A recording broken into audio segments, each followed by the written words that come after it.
Hello, this is Mole Man in the morning. Good Mole Man to you. Hello, welcome to Mole Man in the morning. Hey, good moment to you! I feel like that one's fairly obvious. Scared the hell out of me. There's a Hans Mole Man who's been on some good stuff, apparently. It was Krusty doing... I know it's Mole Krusty. Man. Oh, Krusty doing Mole Man, okay, I thought it was Fat Albert. I thought you were going for Mole Man doing Krusty. But Oh, no, I don't think... Some I think, very powerful drugs to make that happen. I think the Mole world Man is doing ready for Krusty that. would hurt him. Alrighty, we are Mole Man in the Morning. We are a podcast about how The Simpsons has a lot to say about society. I am your host, John, and I am joined, as ever, by my two comedic co-hosts. What? Matt. Bing bong, everyone. Bing bong. And Michael. Adley ho, podcasтерino. There we go. I'm just waiting on these two comedic podcast hosts that are apparently coming. Yeah, when they arrive, I'd love to meet them. They sound great.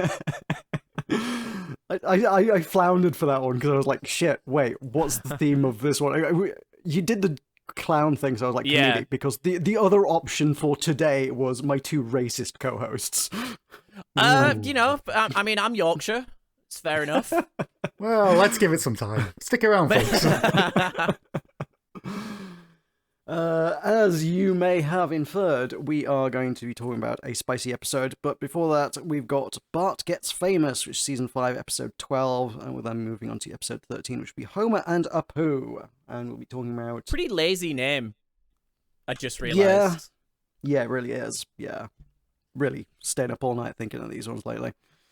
But yeah, it's the first real Apu episode, and every time Apu has come up, we've kind of like kicked the can down the road and gone, we'll talk about him eventually. Like, that particular theme more in depth at a later date. And I think we've reached the point where we can't put that off any further. If there is an so- episode to do it, it's this one, because they It literally is, yeah. go to India. Mm-hmm. They sure do. So, stick around for white people's opinions. Yeah, that was one of the other things I was thinking about today. Do you want to tell them that we've done homework, or do you want to save that for the actual episode? Let's save it. Let's get through episode 1 first. Let's talk cool. about Conan O'Brien before we get to that. Yes, big Conan. But before we talk about either of those episodes, there is one very important subject that we must broach, and it is, what are we drinking today? Oh yeah, brother, I'm drinking more of my rum that I've forgotten the name of that I was bought. I'm drinking it with lemonade because I'm a heathen. And that is a lovely combo. Lemonade always really brings out the sweetness of rum, like really, really. So if you like spirits but don't like, you think they're a bit too bitter sometimes, add lemonade instead of like Coca-Cola. I think it adds a hefty layer of sugar. Mm-hmm. Very Michael? nice. I am drinking expired Peronis that I stole from work. Well, we've all got to do sometimes. I say stole, they were shafted upon me to take these because we can't give them out to the general public anymore. All right. Right, fair enough. It still tastes fine, but if I have to run away to be sick in about an hour, you know the reason why. I mean, like, if you want me to put my beer nerd hat on, like, there's nothing in beer that will make you ill. It might taste disgusting, but it won't actually make you ill, like hops and stuff. It still tastes preserve like it pretty Peroni, well. so I'm reasonably happy at the moment. What are you drinking, John? I've got a normal beer for a change. I've got Buxton Brewery's Wyoming Sheep Ranch, which is a double IPA. Made of sheep, Mm, as we all know. really taste the sheep. You really taste the sheep. A sheep has a very distinctive taste. Man, I love lamb. I think we can all get behind a lamb roast. A Hell lamb, yeah. a lamb beer sounds fantastic. I mean, a lambic, maybe, but beer jokes, hey. But a lamb IPA probably sounds like too much even for me. Meat beer. Meat bit, no. Don't give the craft brewing industry ideas. Like, Someone's tried it, I bet. okay, right. If you want to derail me, No. Oh, this is not the episode for derailment. We don't have the once- time. once made a cheeseburger gin. Oh, you freak. How did that come out? poorly the second time The round. meat does not distill very well. The only flavor you got from it was the pickles. It was basically pickles. You got. Hell I yeah, thought love that the a condiments gherkin. would have been the stronger flavor of everything. Yeah, the meat really just does nothing for it. Anyway, that's by the by. First up, we have Bart Gets Famous, which aired on February 3rd, 1994. What happened God. on that day? Well, Stuff. I will tell you. President Bill Clinton lifts the U.S. trade embargo against Vietnam. I don't know why. I just assumed you were going to say President Bill Clinton lifts a car. I'm like, all right, damn. That would have been more interesting than what the information that's in front of me. Bruce Willis's daughter with Demi Moore is born. Oh, cool. And then launched Space Shuttle Discovery. Yep. Jean-Claude Van Damme got married in Bangkok. Good for Jean-Claude Van Damme. That's all I've got for you folks. Is that a legal marriage then in America? I assume so. I don't know. Well, I think Why would it not be? I You don't can get know. married wherever you want, right? I don't know how law works. he married Darcy Lapierre. So I'm assuming that's two Americans marrying. I don't Ah, know fair who enough then. the Darcy don't is, so know, I yeah. apologise. Right, our US number one is All for Love by Bryan Adams, Rod Stewart, and Sting. I feel like I Fair should know enough. what that is, but Yeah, I it don't. sounds like it's something I should have heard about. The UK number one is Things Can Only Get Better by Dee Ream. Hell yeah! By D's Nuts. Spoiler alert, it has not got better yet. But we still live in hope. But Tony Blair told me it would in 1997. He lied. How could you, Tony? How could you? Why, Tony? Next, he's going to tell me that there's weapons of mass destruction in Iraq.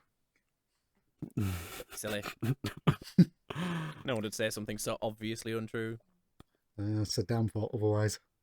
I have no idea where this bit is going. Let's Neither move do on. Yeah, no, you've lost me on this one at this point. No.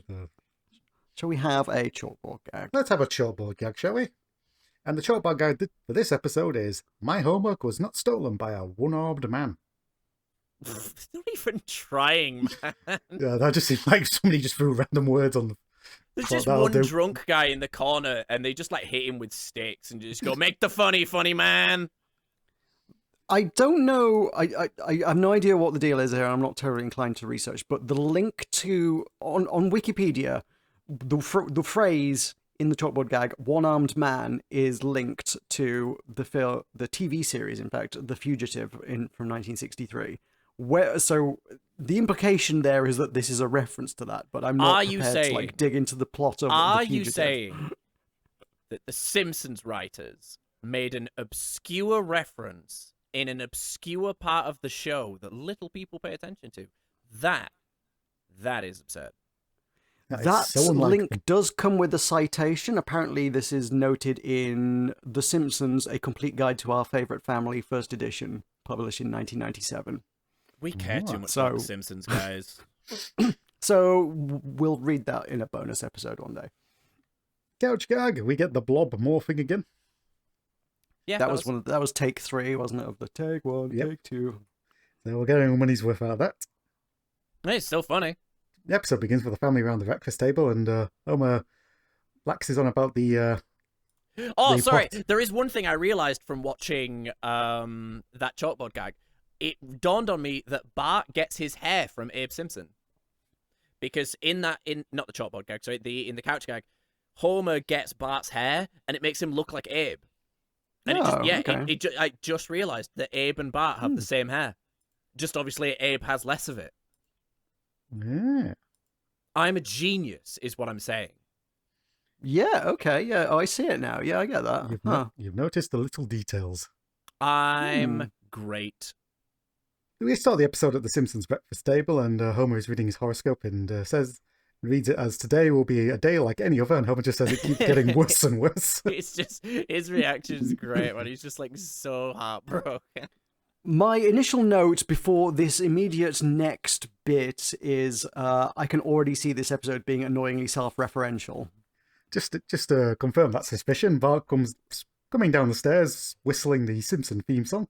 And Marge, It sure does. and Marge tells him off for singing the annoying tune. Yep. Mm-hmm. Bart reveals that it's time for a school trip as Homer chides the Bart for being happy because everybody's got to go to school or work. The only person that has it easy is Marge is scrubbing the floor. Yeah.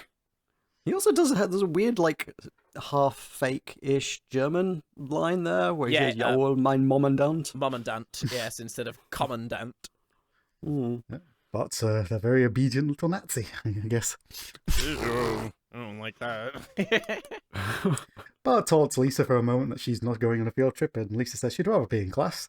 Lisa then goes into a fantasy about how she's incredibly successful, having Nobel Prizes and reuniting the cast of The Facts of Life. I guess that's another reference for everyone. Yeah, that's yeah. I got the reference. I didn't like. I'm not American enough to find it funny. I think it's funny though that just as they always do this of like, you know, in the future Lisa becomes president or changes the world or whatever. Lisa gives me massive peaked in high school vibes. Yeah, She always right. has. I mean, this is her own fantasy of what No, she of will course, achieve yeah. in life. This one, this is like occasionally you get ones that are like flash forwards that like, ooh, is this showing us the future? This is just a fantasy. This is just her. Yeah, we all do this. We all do this daydream of like, when I'm rich, you're all fucked. This is confirmed seconds later when Bart, who is working for Lisa, gets brutally murdered by Lisa. And Lisa Yeah, Does just Impaled murder on him, my yeah. Nobel Peace Nobel Prize. Peace Prize. How How ironic. ironic. Bart is trying to bring Lisa out of her fantasy, but Lisa says she'd prefer to actually stay in She's it. so happy here. Also, just like this on a thing that we've observed before, like surprisingly little blood on the impaling. Yeah, it just Yeah. Goes goes to him very it's cleanly. a very clean impale. Yeah, but then in the next episode there is blood, but it's only in the aftermath. It's weird. It's weird. It's like it's the context in which you can show blood.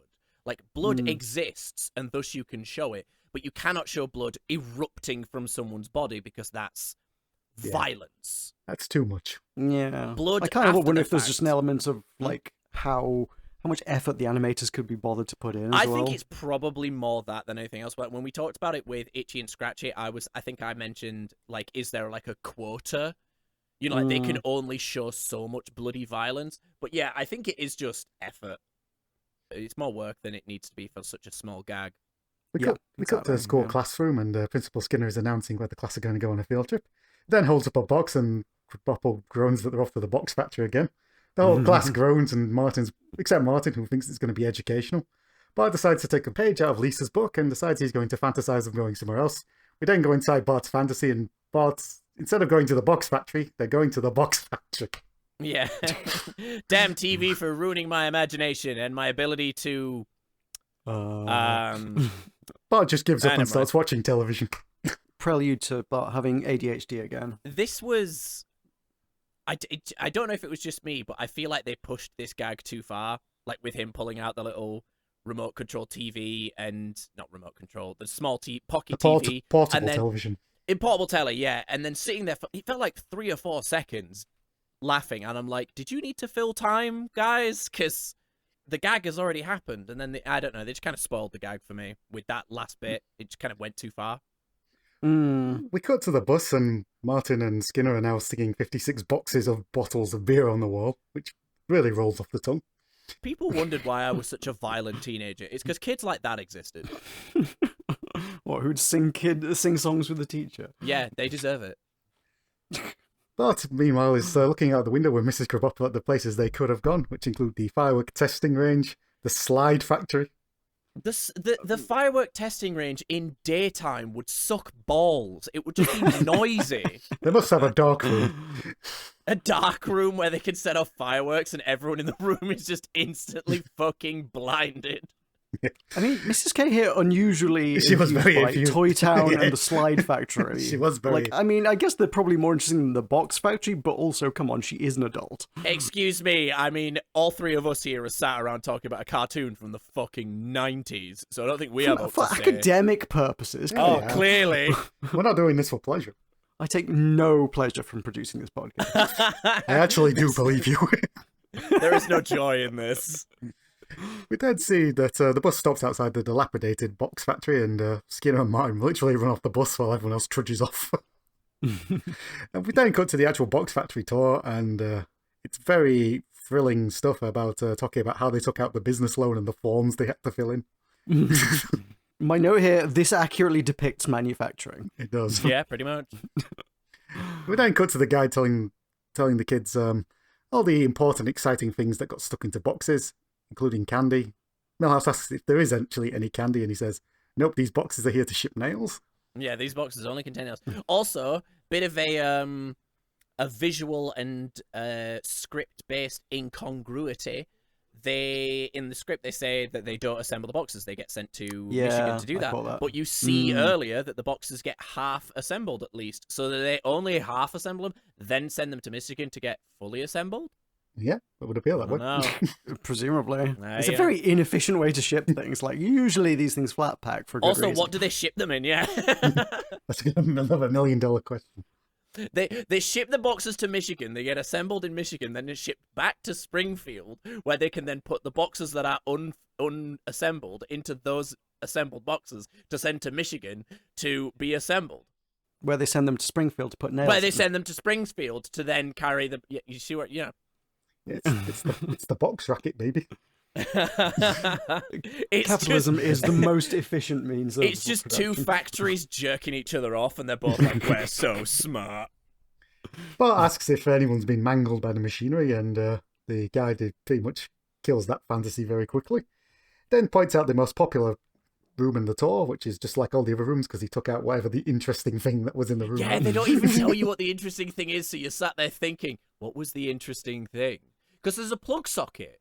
So you'd think maybe it was a vending machine. Yeah, that would be the. But he looks at he looks high up on the wall. So is he looking at like? Because if you think about it, this guy's super boring. So he'd think like a safety sign was exciting. There's a pipe there. I think it's a water cooler. Yeah, he's probably right. Water cooler. That's a good one. It then shows the class the room of his desk, which has the yellow line on, and he invites them to just follow the yellow line. Here, it will take you around my desk, by the filing cabinet, and back out again. Bart, having previously seen the Christie Studios, where out the window before he brutally shut the blinds. Yeah, I liked non-box that. related programs are made there. Yeah, non-box related programs. Everyone's like looking outside. He's just like, since that has nothing to do with the assembly of boxes, I'll just close these blinds. Bart decides he's had all he can stands, and he can stands no more, so he's going to make his escape, which involves jumping in the laundry basket. Why the box factory has a laundry basket, I'm not 100% sure. I was thinking that, and then I thought maybe the uniforms, like if they have to wear dungarees or overalls or whatever. Just get a split-second shot of Bart in the laundry basket before realizing nobody's going to pick it up, and he just climbs out and walks out the exit. Yeah, I like as well, because of the way the shot's framed, you then think he's going to jump down the laundry chute, but he doesn't. Yeah. He walks through the exit door, which is a very good visual gag. Yeah, I like that. Yeah. Bart walks to the studio, and he's about to go under the security barrier, and the security guard stops him and goes, "Do you work here, little boy?" Bart says, "Yep," and the guy goes, "All right, go in." Oh, we'll right, go in through, there." Dude salutes Classic and rent-a-cop. everything. Love it.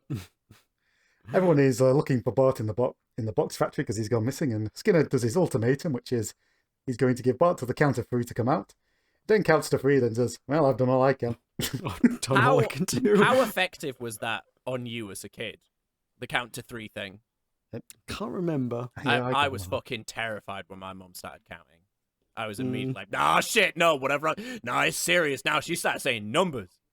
The faculty decide to call his parents, and we cut to Marge in a towel running down from the shower, but doesn't get there in time.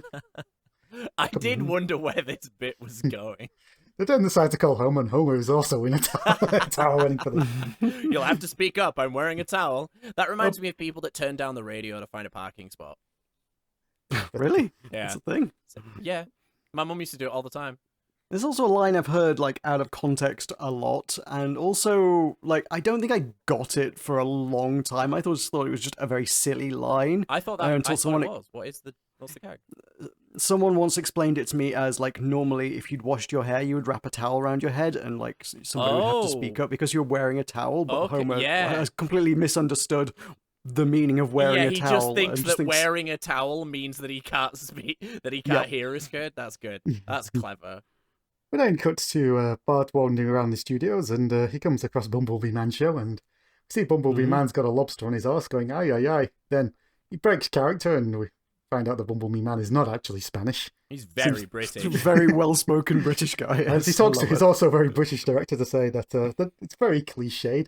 So they change it out for a giant mousetrap. I and, like yeah, this was good. Because we again with like the topic of what we're going to be talking about today, I won't like go super deep into it, but obviously we talked about when we first saw Bumblebee Man, we were like, is this problematic? And it turns out he's like a very specific reference to Mexican he's a TV parody of a series. Mexican Yeah. television character, isn't he? Exactly, yeah. He's like a very specific reference. It's not like lol Mexican. It's lol this one guy from the 70s. Mm-hmm. Yeah, so it was very interesting. But then obviously when they're like, oh, but it's a British man playing him, then I again had that thought of like, wait, well, isn't that inappropriate? Like, is that weird now? We should also point out for the rest of the Simpsons run, he becomes Spanish again. Yes, I This was is- gonna Yeah, I say don't think this that. ever comes up again. Also, his skin tone does not look very British, which suggests that he's doing some sort of Elaborate kind bit. of blackface-ish kind of thing. Yeah. So Mousetrap gets put on Bumblebee's man's arse and he goes back into Spanish mode. I like Me- this. I like that bit though. That was funny. We then cut to the box factory and Homer's got Skinner by the throat saying, "What do you mean you've lost him?" Homer worries he's falling into one of the machines and then realizes that there's a box with a lucky red hat on it. Homer's natural assumption is that Bart has turned into a box. When did Bart's hat get lost? Did it get lost in the lawn? When did he lose it? Did I feel like we would have seen it, but I don't remember him wearing the hat at all in the factory.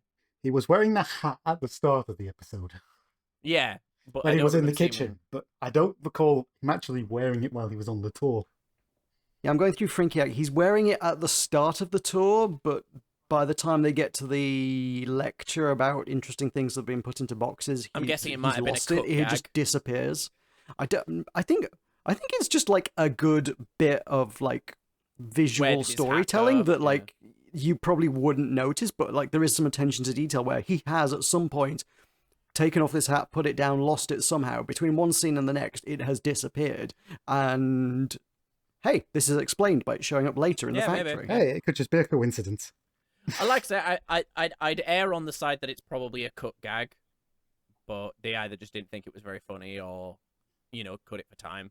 Possibly. Homer is now down on his knees, cursing the world because his A boy is now a box! box. We then see that Bart is still walking around and he's now eating a Danish, and we see that Danish actually belonged to Krusty. And Bart looks quite worried about the situation. We then cut to Kent Brockman preparing for his new cast, and he's got a Danish on a plate. Kent Brockman is failing to pronounce the name of the place that the tidal wave has hit. So Kuala eventually, Lumpur. so he just changed it to France. Then hear Bart say the word yoink. Kent Brockman looks up going, "What? Yoink?" And then realizes his Danish is gone. Cut back to Krusty looking sad that he's I'm going to on get his Danish. Krusty and Kent Brockman's side. I would do a lot, and I would refuse to work without Danish. If I regularly had a Danishes are the Danish, shit, yeah. Danishes are fucking hype, man. I love a good Danish. Oh damn! No. As Krusty laments where he's going to get Krusty laments where he's going to get a Danish from, Bart hands him one, and he asks him where he got it from, and he says, "Oh, Kent Brockman." And Krusty goes, "He didn't touch it, did he?" Touch it, did he? I wonder what if there's like an intended, like when. Because it's just a throwaway gag. It's not meant to mean anything. But you've got to wonder, did the writers just think, ha ha ha, this is funny? Because in my mind, Kent Brockman scratches his bum. They never intend to make it a thing, but I'd be curious if the writers actually did have, Something in reasoning. mind. Yeah, exactly. It'd just be funny if they did. Bart tries to remind Krusty of who he is by telling him about all the things he did, including reuniting him with his estranged father and getting him out of jail. None of this, Yeah, none of this works. is Krusty Bart's Mr. Burns? It would I appear just that way. realised. Yeah, I was thinking the same. Like, it also slightly disproves John's theory from last time about how everybody in The Simpsons knows The Simpsons, because clearly at least two people very definitely Regularly do forget not. The Simpsons, yeah. Krusty asks Bart what he's done for him lately, and Bart says, "I got you that Danish." Krusty assures him that he'll never forget it. And as Bart walks away, Krusty throws him his towel. Bart calls it a giant clown hanky, and Krusty tells him to wash It's it a because towel. tells him that he's now making him his assistant.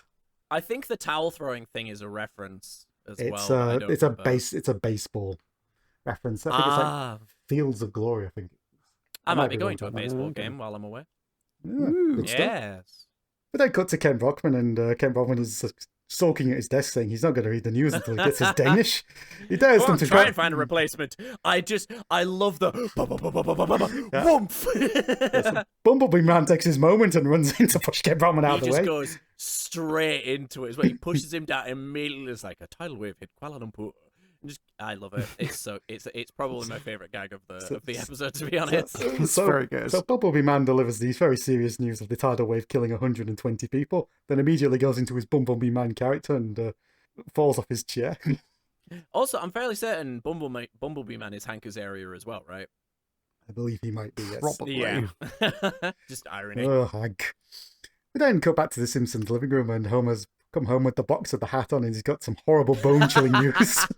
I like how he's like, what's going through Homer's mind? Is he thinking he's now just gonna raise a box or what? As Marge is horrified by that description, Bart comes in, and Homer immediately sheepishly tries to hide the box. Yeah, it's like, I have horrible bone-chilling news. Oh no, what news? Nothing. Bart then notices his hat and then goes into all the details of what exact box that is.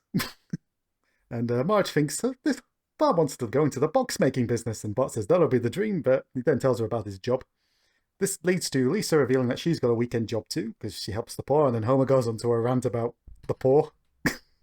Yeah, I like after Homer's rant, everyone's just staring at him in the same way you would kind of all just awkwardly stare at your dad when he goes on a rant about immigrants or something. You'd all just kind of like, yeah, same energy. Yeah, definitely. Anyway, Bart got a job. Homer says Bart should get a job because he remembers his job from back in the day, and we see that Homer's job was he was actually a one-man band of Archie Bell and the Drells. And we see that Homer music is quite interesting. It scares away all of the monkey. I thought it was all right. It's not something I'd listen to personally, but I found it, I didn't find it as annoying as they seem to find it. You've got a song called Tighten Up, the music you tighten up with. Yep. The organ grinder is not happy, and because Homer's chasing away his business, Homer tells Giuseppe to buzz off, and Giuseppe sets the monkey on him. Go for the face! Speaking of racial stereotypes. Yeah! But then see Homer screaming as the monkey's mauling him, and he's continuing and he's still to play playing the guitar or something. We go back to the present day, and Homer promises Bart he can get a guitar. And Bart says, I'm actually asking for a job, and Homer says, it's a gig, son. Yeah, so when you're in a band, a job is called a gig. Homer really is like ostracized in this episode. He's just kind of like anything he says, everyone's like, please leave me alone. Yeah, he's not. This isn't his finest episode. This is not his episode. It's not his This is a episode. Bart There you episode. go. Then see Bart talking to a Teamster on the set and saying it must be such a privilege to be working in show business. The Teamster tells him he wishes he was dead. I was dead. Krusty says, this is a dream factory, then tells Bart he's got to clean the toilet. We then cut to Bart going to Krusty's toilet, and Krusty going, oh, what was I thinking last night? This will take you a couple of hours. The angle as well is so unpleasant. Bart tries to convince his classmates that he is actually working on the Krusty show, and we see he does the magic of pausing the videotape on a split screen, so you can't really see the name. God, I remember when like the BBC would do that, like at the credits of a film and stuff, or the credits of whatever, and yeah, they'd then do that split screen thing. It's so strange. Because now instead what they do is usually they put the credits in like the top left corner, in like, but it stays the correct aspect ratio, just a different resolution. And then every like the titles and stuff come. This is me just going on a rant about how things used to be in yesteryear. I'm sorry, I'm old. We also sadly don't learn what the soft drink is that is found to be lethal, but we do know that we've got spots and weather with funny sunny storm. So they look at the name, and Millhouse Ducks, it actually says Brad Storch, and Martin thinks it says Betty Symington. This leads to Nelson punching Bart and scolding him for taking credit for other people's work. Homer just in the background, not caring about the fact that his son just got punched in the stomach in his own house. Homer instead's got some advice to dish out. He says, you're doing what you want to do with your life and nothing else matters.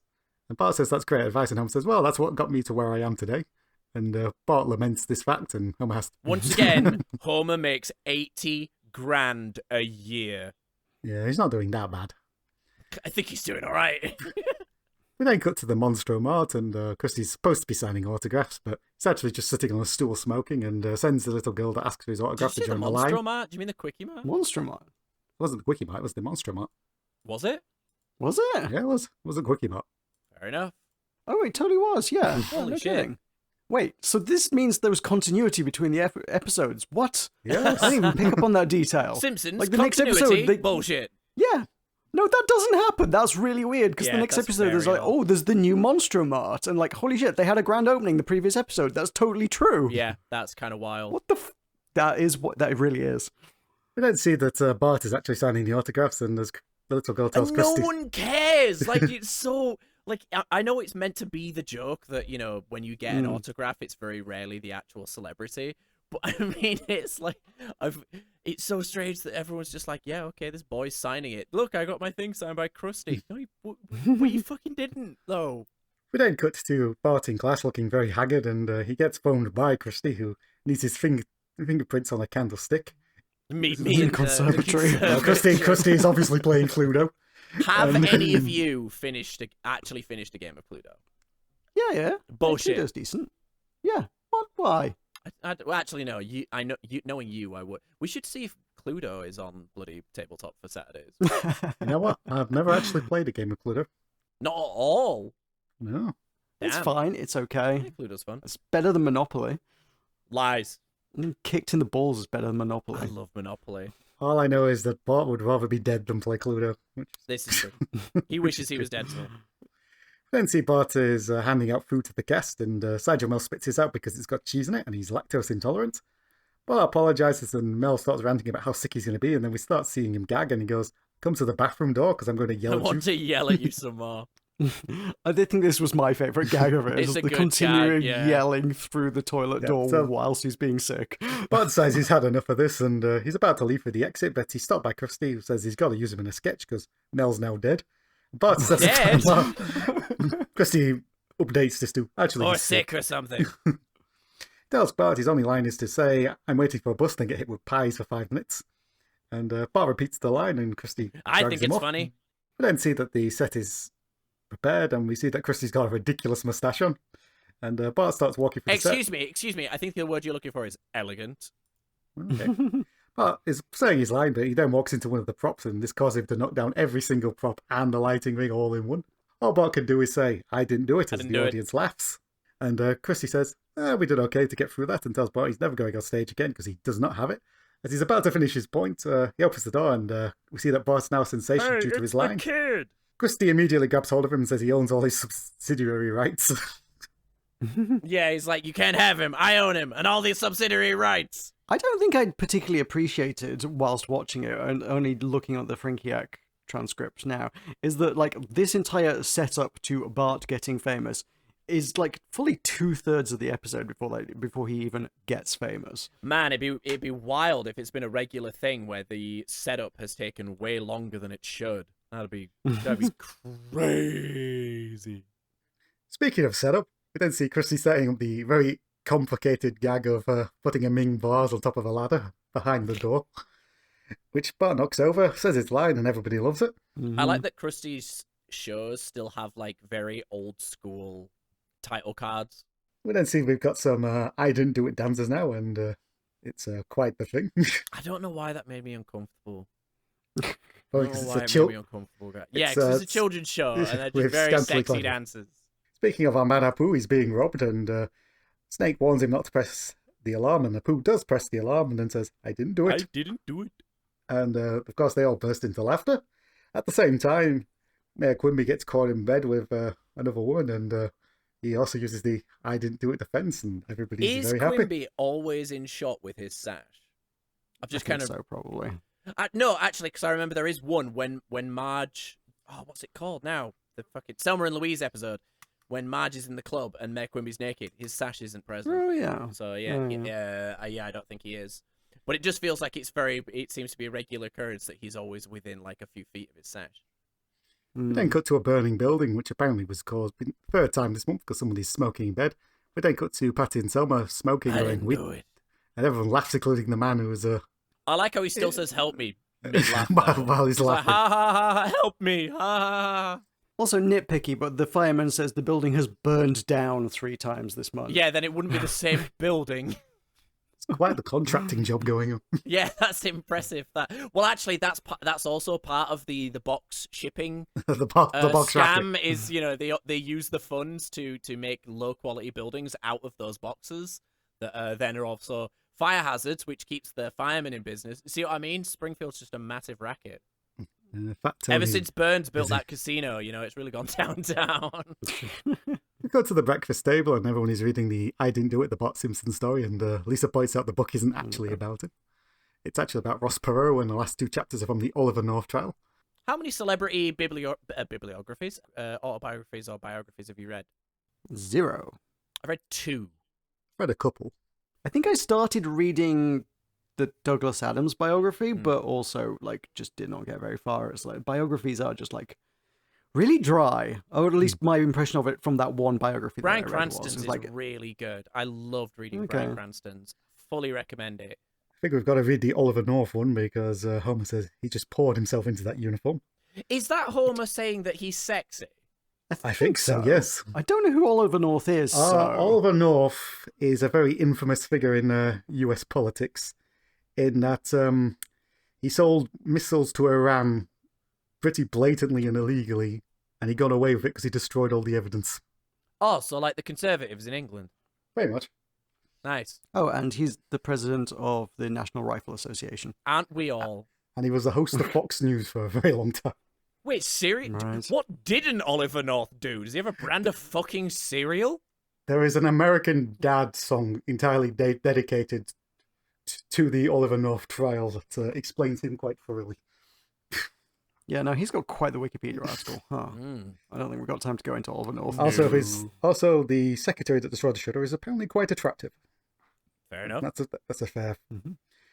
We then cut to Bart is now in the recording studio and he's making a rap version of I Didn't Do It to the theme of MC Hammer Hammer Time.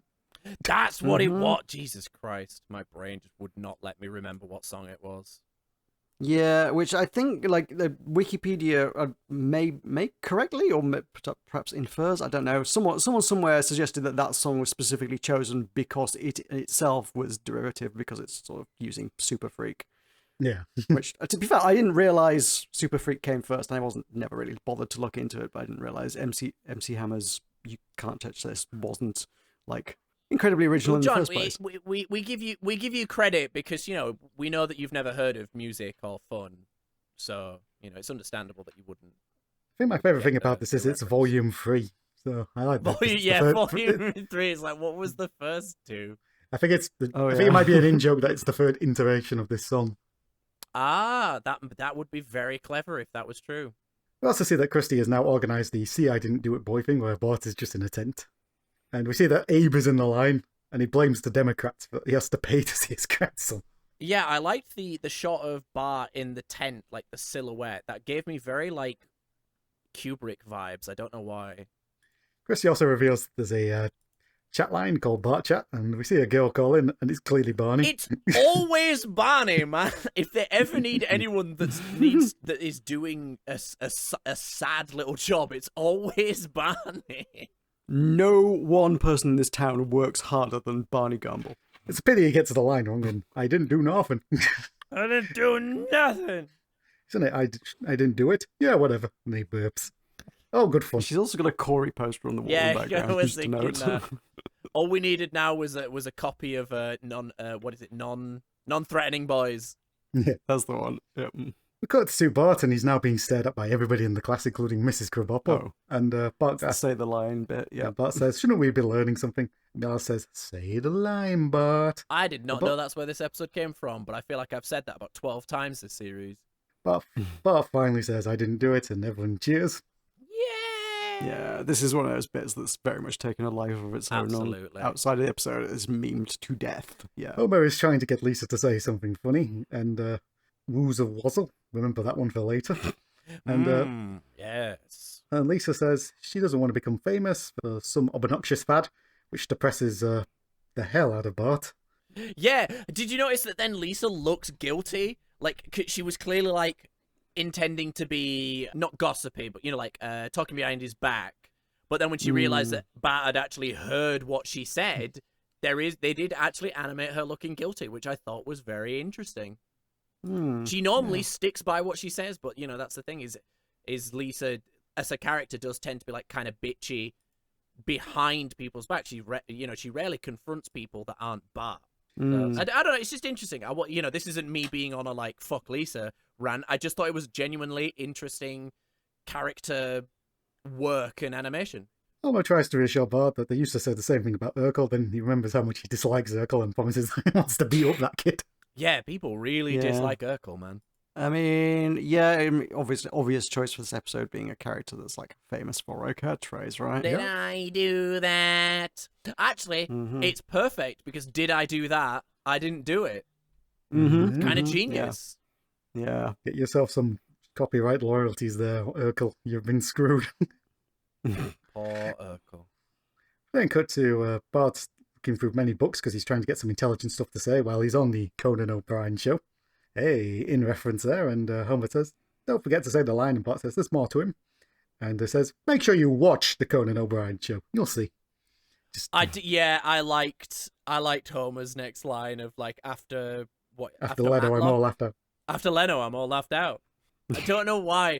I love when Homer just says these things to his children. I don't know why. It very much amuses me. Then cuts to the Conan O'Brien show, and Bart's trying to get an intelligent conversation going about the rainforest, but Conan cuts him off and says, just do the line. And just say the line, Bart. Bart does say the line, and Conan says they'll be right back. He begins dancing, and Bart kind of joins him. And then Conan O'Brien tells him off. Stand perfectly still. Only I may dance. And Conan just goes back to dancing. It didn't sound like Conan. That's the weird thing. It sounded like some rando British dude. Very easy celebrity get for them, though, being as he is one of their former writers. Yeah, a little bit. We then see that Bart is in bed, worrying about where his life going to go, and we see that he would have been on the match game 2034 with Billy Crystal and Farrah Fawcett. Farrah Fawcett will not be on that because she's unfortunately passed. I think Lonnie Anderson may have also passed. Spike Lee's still going strong, so he'll be there. Kitty Carlisle's head definitely will not make it because Bart inadvertently kills her. Does she hiss at him because she's called Kitty? Because she hisses at him and then Bart freaks out and knocks the. I think she might just not like him. Yeah, but like why'd she fucking hiss? It's just weird. Also vaguely foreshadowing some Futurama there with the head in the jar. Yeah. Obviously experimenting with the concept. Marge tries to tell Bart that it's time for the show, and Bart blocks the door. But then we come to Krusty wondering where Bart is, and it's got tension in his shoulder, so he asks somebody to walk on his back. We then see Krusty gets literally trampled and calls for no Teamsters because, they're fat. And Marge tries to console Bart and says she knows that he feels a bit silly saying the same 4 words, and she says, you're making people happy. And Bart finally comes out of the room and says it's his job to be repetitive because he's in television, and just to underline this part, Bart repeats several phrases, including my job, and repetitiveness is my job. Repetition legitimizes. Repetition legitimizes. Repetition legitimizes. And he's going to give the best performance of his life. And Marge goes, the best performance of your life? The best performance of my life. Repetition legitimizes. We then see Krusty's wandering around backstage, wondering who that lousy little pisher is, and then he sees that Bart's here.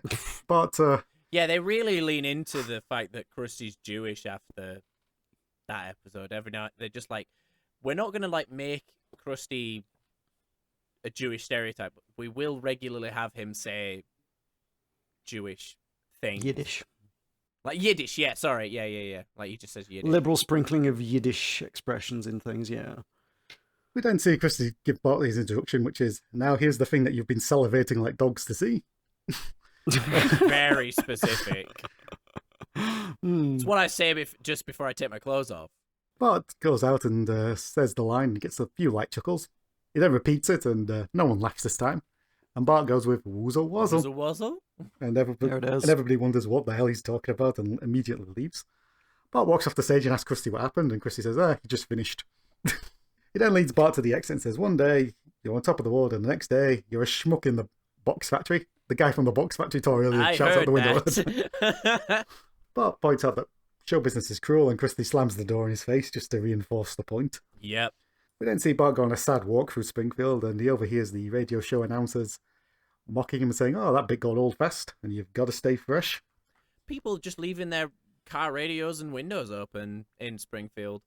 Bart should have stolen that radio. Should have. I mean, the guy who's in the car, he's just sort of sat waiting for a fare. Oh, was he? Yeah, there's a hand and a leg visible, yeah. We then cut back to the Simpson home, and Marge starts handing out all the "I didn't do it" paraphernalia and says she saved all this. So Bart can always be reminded that he was the world's most special little guy. And Lisa reassures him that he can now go back to being himself instead of a one-dimensional character with a silly catchphrase. At that moment, Homer breaks a lamp, and all hell breaks loose, as we get about 9 catchphrases in a row from several characters that have absolutely no reason to be there. Doe, I carumba, ha ha, excellent, Hidley ho, neighborino. Barney's burp. And Barney's burp. Why the hell are all these people in this house? What a stupid question. To say their catchphrases. For the bit. For the bit. They all look at Lisa expectantly, and Lisa just says, "If you want me, I'm going to be in my room." Isn't this like the first time she says that? Because it becomes her catchphrase, but it's not her catchphrase at the time, is it? I don't think so. I don't think of it as I being don't Lisa's think I've catchphrase. ever heard her say it until after this episode. Lisa one looks off as everyone stares at her. The screen goes to black and you just get Homer's voice saying, "What kind of catchphrase is that?" Yeah. But yeah, exactly. I think that's the joke, that it isn't her catchphrase yet. Yeah. I wonder if they were intentionally, knowingly going to make it into a catchphrase, or when if they did just that. thought it was, they could then conveniently make the joke, and that almost like retroactively makes the joke funnier. If you then rewatch Simpsons, you're like, wait a minute, it's not her catchphrase yet. Oh, ha ha ha ha ha ha ha ha. Behold my natural laughter. Ha ha ha ha ha ha. I've been practicing. I'm worried about you, Hal. So It's alright, I'm worried about me too. what do we think of this one? Speaking of repetition legitimizers, I'm beginning to sound like a broken record of my own. This episode was fine. It had a good laugh or two, sometimes that, but sometimes the highlight of an episode is just a random bit. But I can't seem to remember it right now because I'm wearing a towel out of Homer. That seems like a very legitimate opinion. Do you know? We all sound like a broken record. The episode was funnier to talk about. In a vacuum, a lot of the bits are funnier. There are some like good bits in this. It is a good episode of Simpsons. I'm gonna say it is a good episode. I'm not gonna say it was bad. Yeah, I mean, for me, it was just overly smug. Like, I think that took some of the enjoyment out of it. It's like that right back to the start, the self-referential shit. It's like, oh god, I can already see what they're doing with this. It's just going to be like, hey, look at all the things that we do. Let's poke fun at like our own sort of tropes and ideas and the way we do comedy. Yeah, it knows what it's doing, and it's being really fucking smug about it. And I can see that. I find that a little grating. Yeah, I can see that totally. Yeah, I mean, my sort of final thoughts on it were that I am very glad that we seem to have, as a society, grown out of catchphrase comedy, because obviously it was pretty big in the 90s and early noughties. I'm glad that that's not really a thing we do so much anymore. What you talking about, John? But I don't think The Simpsons having a bit of a snark for 20 minutes about it is what got us out of it. Oh, dynamite. Dynamite. I thought it was.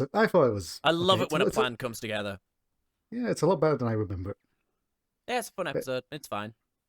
I'm going to give it a second-hand Danish out of Homer. What does that even mean? It means I'm very glad to have it, but I'm just a bit worried about who touched it. You're just hoping that Ken Brockman didn't touch it. John? I gave it Hidley Ho Podcasterinos out of Homer. You stole my bed. You bastard. Oh, I was contemplating going with I need a catchphrase out of Homer. Hello and welcome to More Man in the Morning then. Out of Homer.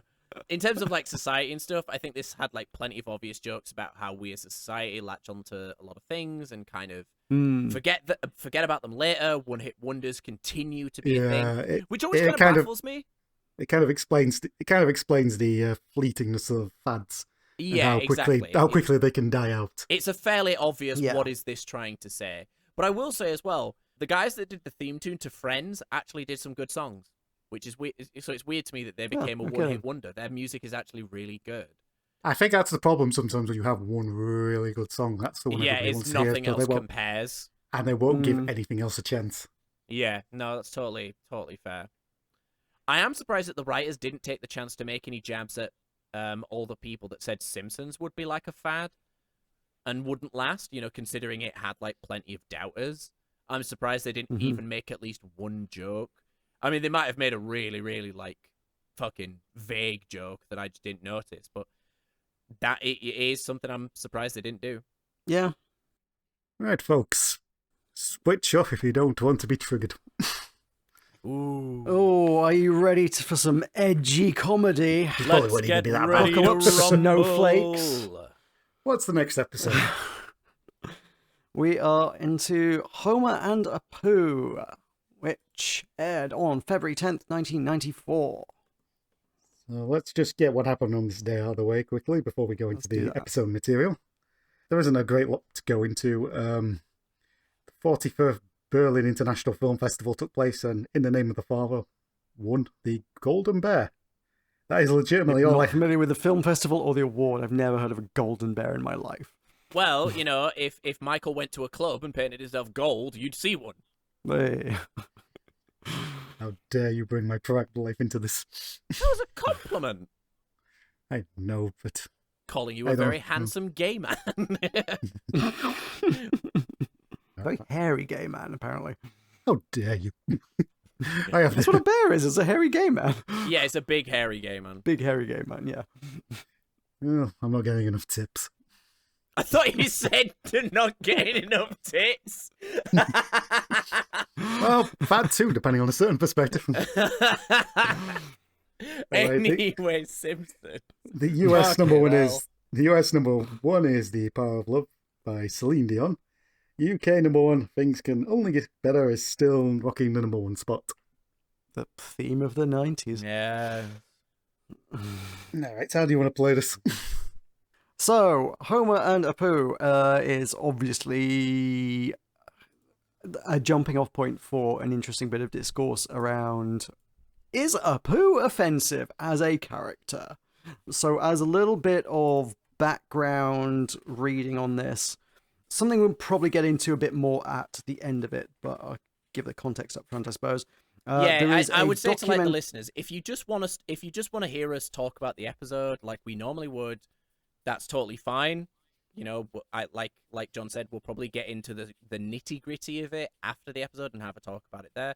But if you're just here for funny British men say funny British things, that's fine. But we do. Then There you is a need a better conversation podcast to be than had this. here. There is a conversation to be had here about Apu and his effects. Because while yes, we do like to sit here and say funny British things, like John has said multiple times, The Simpsons has a lot to say about society and has had an effect on society. Some of us were literally not alive when Simpsons started, because Simpsons started in fucking 89 on the sketch comedy show.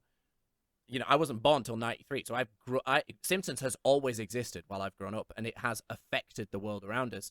And talking about Simpsons on this podcast has made me reevaluate things that I have experienced in my life and things I thought were funny then and maybe don't find funny now. So, I think before we go into any forms of debate, I think it's important of the context of this whole thing. You are getting the opinions of three white dudes. three individuals Yes. that have very similar, are of the same race, have the same sorts of upbringings in terms of class and where we were brought up into. So, Well, other than this may John, not- who was brought up with, several varied races of servants and a golden spoon in their mouth, and is regularly fed Christ. caviar, served caviar from the Is that how arse you of a see virgin. me? Yes, 100%. That is how I see you. I love you Just very because much. I sound like but that Bumblebee is- Man, come on. I love you, John, but you always have come across very posh to me. You could have come up from the gutter, and I wouldn't believe you. I mean, like, Michael is bang on. Like, our backgrounds are pretty damn We're all- similar, I yeah, think. we're all But similar. yeah, no, I sound like Bumblebee Man when he's not in character, yes. A little bit. I don't deny this. Anyway, sorry. Carry on, Michael. You were being very smart. I don't think I was. I mean, it's just you're not going to get the point of reference or experience that people mostly affected by the consequences of a poo. Yeah, we do would not have do. that first-hand lived experience of being affected by what this character has we can't done speak to with society. authority. We can only speak from what we know as sort of quote-unquote woke individuals, and also from the homework that we did. For the Yeah, episode. so I had everybody watch a documentary which came out in 2017 called The Problem with a Poo. This was created by an Indian comedian, and he, explained like all the ways that Apu and the Simpsons representation of Indians and Indian culture impacted him and people like him growing up. So this is something we will delve into a little bit more at the end, I think. And I would recommend to anybody that's not seen it, actually do go check it out. It's only Yeah, it's actually really fascinating. It's only 49 minutes long, and being brutally honest, it's very eye-opening in the way that I sort of viewed the situation, because I will be kind of candidly honest. I was somewhat dismissive about it until I actually watched that. Same. So No, absolutely. I'll admit that. Harry Kondabolu is the name of the comedian in That's your question, man, by the way. yes. Yeah. I didn't write it down in my notes, and I was suddenly like, oh Yeah, no, I I've forgotten frantically it. So Googled I it. was That would've been dancing very useful to around know. it while I Googled it again, because I was like, oh crap, I can't remember the guy's name. But thank you for showing me up on that one. well, this is what we're here for. This is what we're for. So, I mean, admittedly, it is extraordinarily hard to find this documentary. You will have to go to some slightly dodgy websites, because the documentary about Indian culture is unavailable on modern streaming platforms. It's been just wiped out because it was inconvenient and unprofitable, presumably. So it's out there, but you really got to look for it and dance around with some malware, probably. Yeah, if you don't care about your phone. But worth watching if you can find it. Anyway, where are we at? We are up to a couch gag, I suppose. Yep, let's do the couch gag and chalkboard, even. the chalkboard gag, which is, I will not go near the kindergarten turtle. What the fuck was Bart doing to that turtle? Yeah, I mean, what even is this this? something- What is this? This is something I've learned very quickly about myself over the years, since is just even implied abuse of an animal is less funny to me than anything else. So this got an anti-laugh from me. I didn't like turn off the episode and call up Simpsons and be like, I want to complain about you. No, it's just Your not funny episode from to me. 1994. It's Yeah, just not for someone me. probably would Whatever. have answered. If some people can find humor in it, that's fine. But as soon as anyone implies that someone was violent or abusive to an animal, I immediately start disliking that character. That's just, that's just a thing with me. So that's my Rubicon. That's the thing I can't cross. I can't laugh at animals in distress or pain. I just can't. Which is ironic, because I love chicken. I love KFC. give me burgers, give me everything. I don't find it funny, but I find it delicious. I am suddenly very tickled by the idea of somebody writing to Points of View to complain about a TV show from 1994, though. Absolutely. Well, we'll get some pen and paper out for Matt. I'll get on it. So the couch gag is the heads are peeking out from behind the sofa, except Maggie's, which appears in the I middle of the found this sofa. too funny. I don't know what. I am just very easily amused by visual. You love a gags, I couch think. gag. I love a couch gag. What can I say? I'm the couch gag guy. I find most of them very funny. We need to find a chalkboard gag guy and get him on the podcast. Yeah, the one guy that finds. I feel like we'd be searching a long time. If there's a couch gag guy, there must be a chalkboard gag There guy. must be a chalkboard guy. That's there's the Write we need the in. yin- we need the yin to my yang. That's what it is. Write in, get in touch. Do you find all of the chalkboard gags hilarious? We want you on the pod. Come be our fourth mic. Tell us why the chalkboard gags are hilarious. The monkey paw curls, and it turns out they're a horrible racist. Oh no. Maybe not then. So diving into the episode, we're at the Quickie Mart, and we see that the poo is being slightly questionable with his charging, which includes charging $1.85 for a 1.29 stamp, and $2 worth of gas is actually $4.20, and a penny candy is surprisingly expensive. Mm-hmm. Everybody goes off disgruntled, including one man who twists up a Twinkie. You This is cannot what- harm a Twinkie. I admittly found that funny. Because it's true, Twinkies are indestructible. I did like him calling him a silly customer. Yeah, he's like he's so servile that he won't actually insult a customer, but he will call them silly.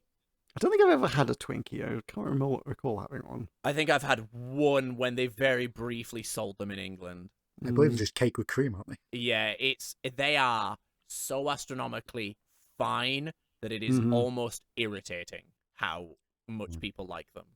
On my occasional trips to the States, I've tried to seek out like the iconic American treats. Yeah, like, I do but that. I don't think I ever came across a Twinkie. Yeah. Hey, I still love having a moon pie. Moon pie is the big one. You love a moon pie. You can give me a list of stuff you want me to try while I'm in the States for 2 months. Get yourself a shack iced tea. All right. God's sake. We don't see Apu realizes that his ham is out of date by at least 5 years. Yep. Yes, Expired in indeed. 1989. And Apu decides instead of, getting rid of the ham, he just scribbles out the date and puts it in the bargain bin. Yeah, I like that he because of the way it's written, he just crosses out the date, so then it says ham expired. Apu criticizes himself, saying that he's gone too far and no one will forfeit. At that moment, Homer runs in, grabs the cheap meat, and considers it a bonus that it's already open. Yeah, what is it? That's so rank, man. Ooh, this one's Already open. Yeah, so wrong. We cut to Homer at home on his couch, and we then hear his stomach start to make the noises as Homer laments the fact that his stomach is churning and his bowels are clenching. We see him fall out of frame, and we just see him going, must finish. Have any of you been that dedicated to finishing something even though you're like in pain or whatever? Yeah. Yes. Me and our podcast friend of the podcast, Blaney, KFC was doing this deal where essentially if you basically, not literally, but if you ordered like a bucket of chicken, they would send you equivalent another bucket of chicken in other chicken related products. That was basically it. So it was like spicy chicken, boneless chicken, blah blah blah. And we were just like, holy shit, for £15 we can get more chicken than we've ever seen in our lives. So we ordered it, obviously, and we're both sat there watching films, and both of us are red. I mean red with how much chicken we've eaten, and we're both there like, nope, I'm going to finish this chicken. And we ate so much chicken that by the end of it, neither of us could talk, and we're sweating. But we're just like, nah, I'm not my favorite thing is that Blaney genuinely said, I'm not letting this chicken beat me. It's just so real. Hey, you can't let the food win. I love KFC, man. Holy shit. We then get a shot of an ambulance, and we see that Homer's now on a drip. And Dr. Hibbert diagnoses Homer as either eating spoiled food or he's under some kind of voodoo curse. What Let's a see it. weird thing to say. We then see Patty and Homer are also in the room, just poking We've only been pins into working Homer's the eyes. Yeah, he wasn't wrong. He was under a voodoo curse. He was under a voodoo curse. It was accurate diagnosis. Homer comes back to the Quickie Mart to yell at Apu for making him sick, and Apu, as an apology, offers him £5 of frozen shrimp.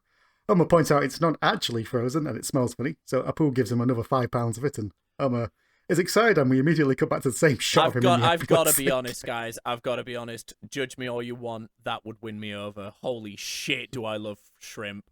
10 pounds of defrosted, funny smelling shrimp. Yeah, it'll cook off. It's fine. Aww. Throw it in the air fryer. Homer does get some very fast-acting food poisoning here. It's got to be said. Absolutely. I have gotten food poisoning twice in my life, and it's from the same thing, which is eating a mushroom straight out of the fridge. Oh, really? Ooh. Yeah, didn't wash them.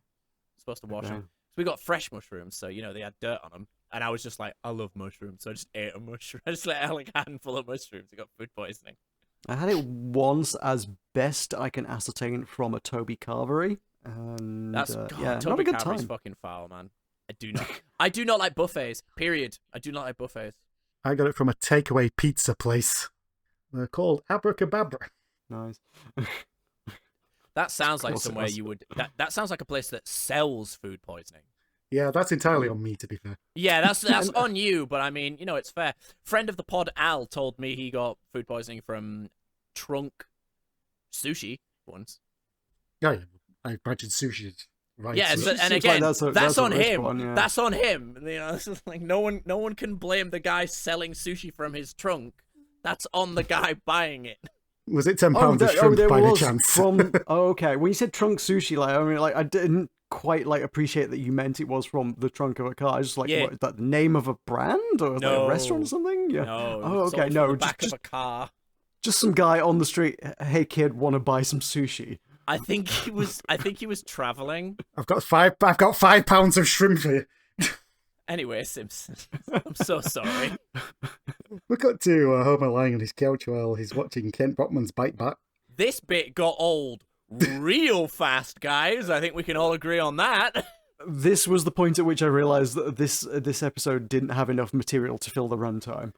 Well, there's several clues as to this episode was having to kill some time, which includes the dog barking at every single word and cutting away to brought to you by, and then we just hear the dog barking off. And Did any of you actually watch Crime Watch? I only watched like a couple episodes as a kid. It wasn't really something my parents watched, so it wasn't something I watched.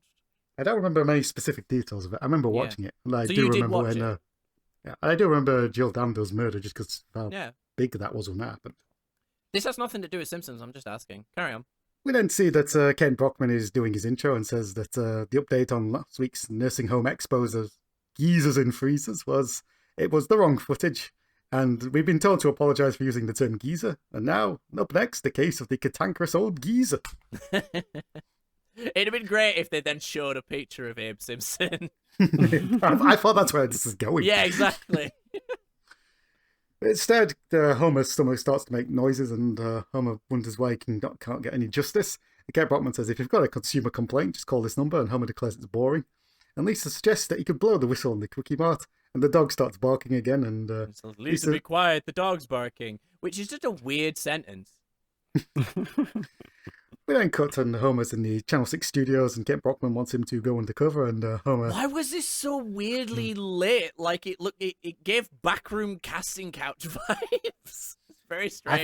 I think they were going for like a detective vibe of mafia Yeah. thing, was what they were obviously going for. And because Homer goes, Like noir.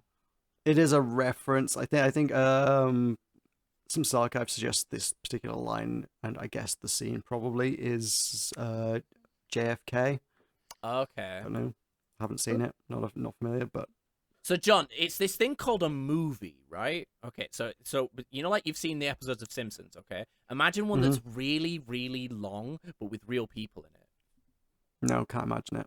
All right, no, that's fair. Oh, no, I get that. You know, they're pretty rare, so it's not surprising. Carry on. Okay. so Homer goes, someone puts on a whole production about how he's not going to be a patsy and he's not going to wear a wire. Then Ken Brockman asks him, would you be willing to wear a hidden camera and a microphone? And Homer goes, yeah, I sure. love the idea that Homer just doesn't know what a wire is, but he knows he's supposed to say, I'll never wear a wire. Mm-hmm. We then cut to the next scene, and Homer and Ken Brockman have got their base inside the van that's labelled Ordinary Van. Yeah, I never noticed that. Oh, was it? That's I so didn't. I good. missed that detail. Ordinary van. Pay no attention to the men Oh, inside the van. It literally is, isn't it? That's incredible. That's great. So Ken Brockman says he's got a tiny camera for Homer, which is in a giant oversized novelty cowboy Texas hat.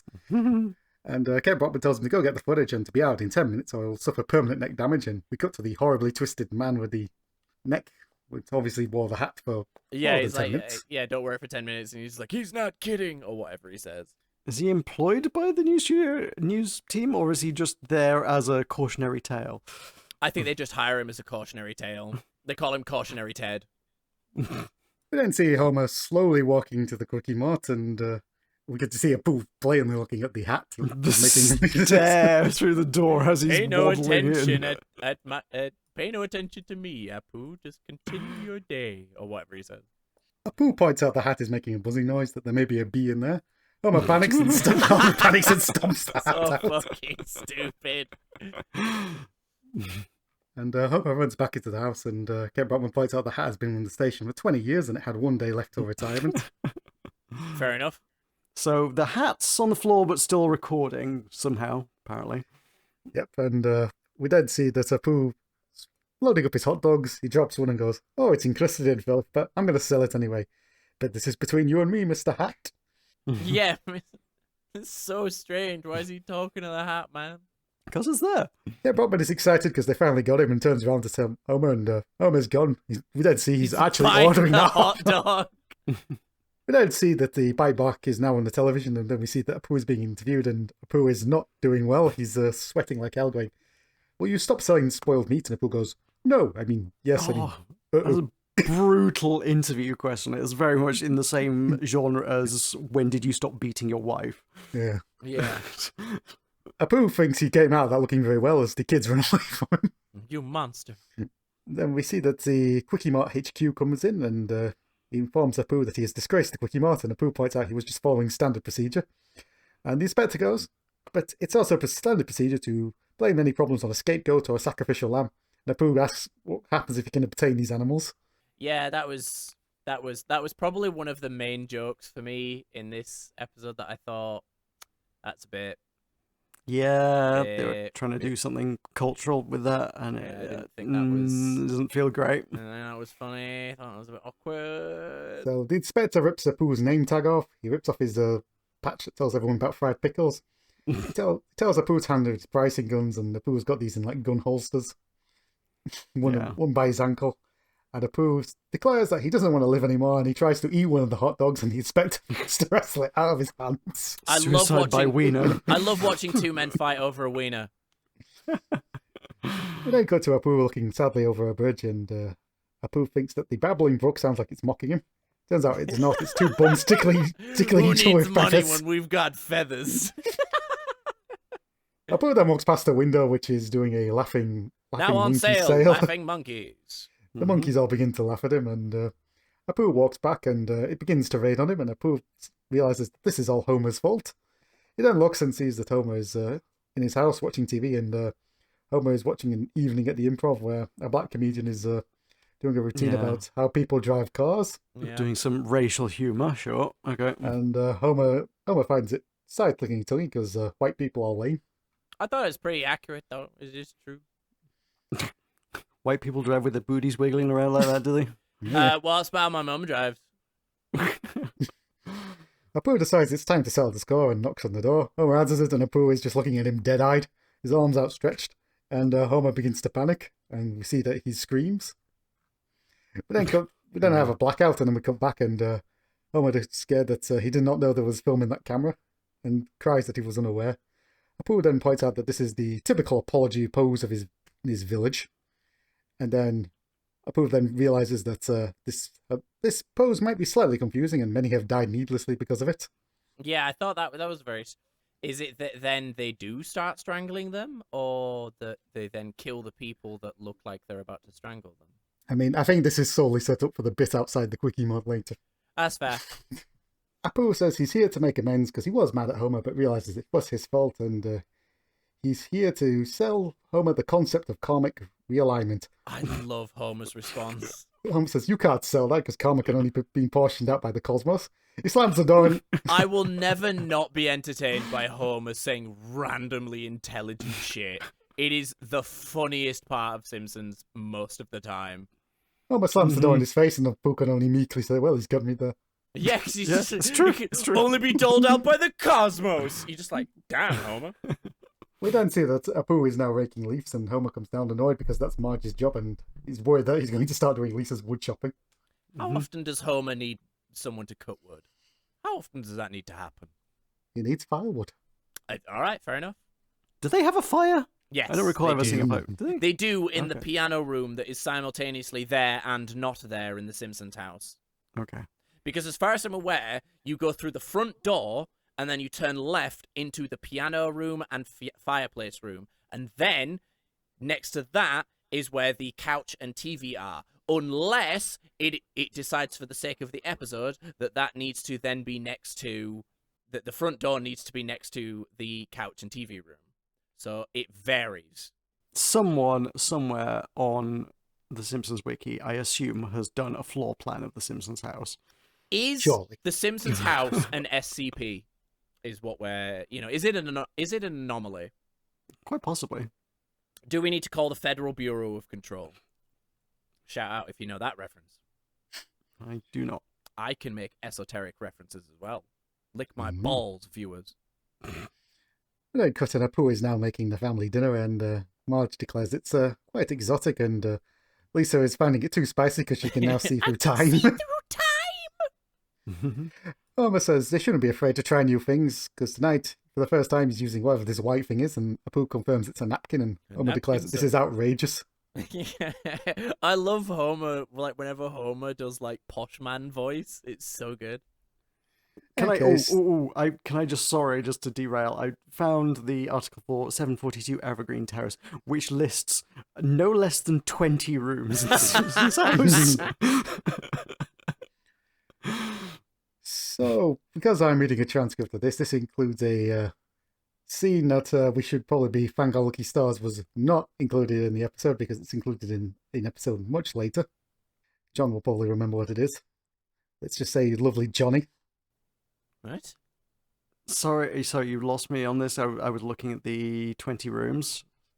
So, there's an episode where, later on, it's a couple of seasons down the line, where there's deleted scenes from episodes of The Simpsons, and this episode had a particular one. I'm not going to go into it, because we'll obviously get there when we get there in our episode order, but it involves a Bollywood film about lovely Johnny. Okay.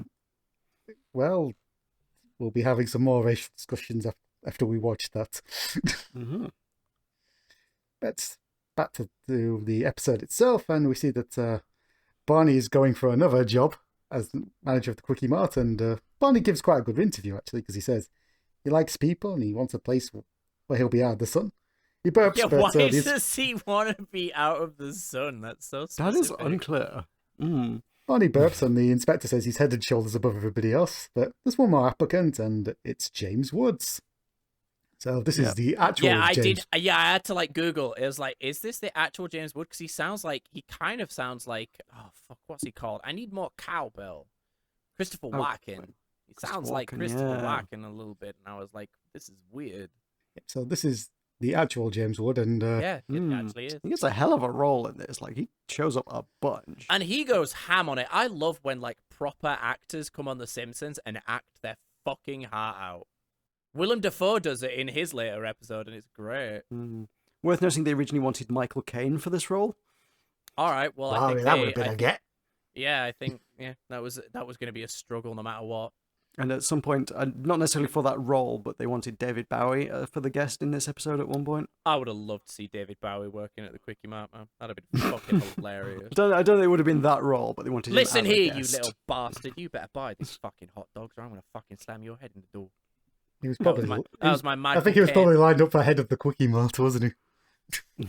We then see that James Wood's previous job experience is just listing his films. And, yeah, he's just listing movies. It was great. Wait a minute, those aren't convenience stores. The inspector finally works out it's actually the James Woods, and when he's asked why he wants to work there, he says he's going to be playing a convenience store worker in an upcoming movie, and he likes to research and really get into them.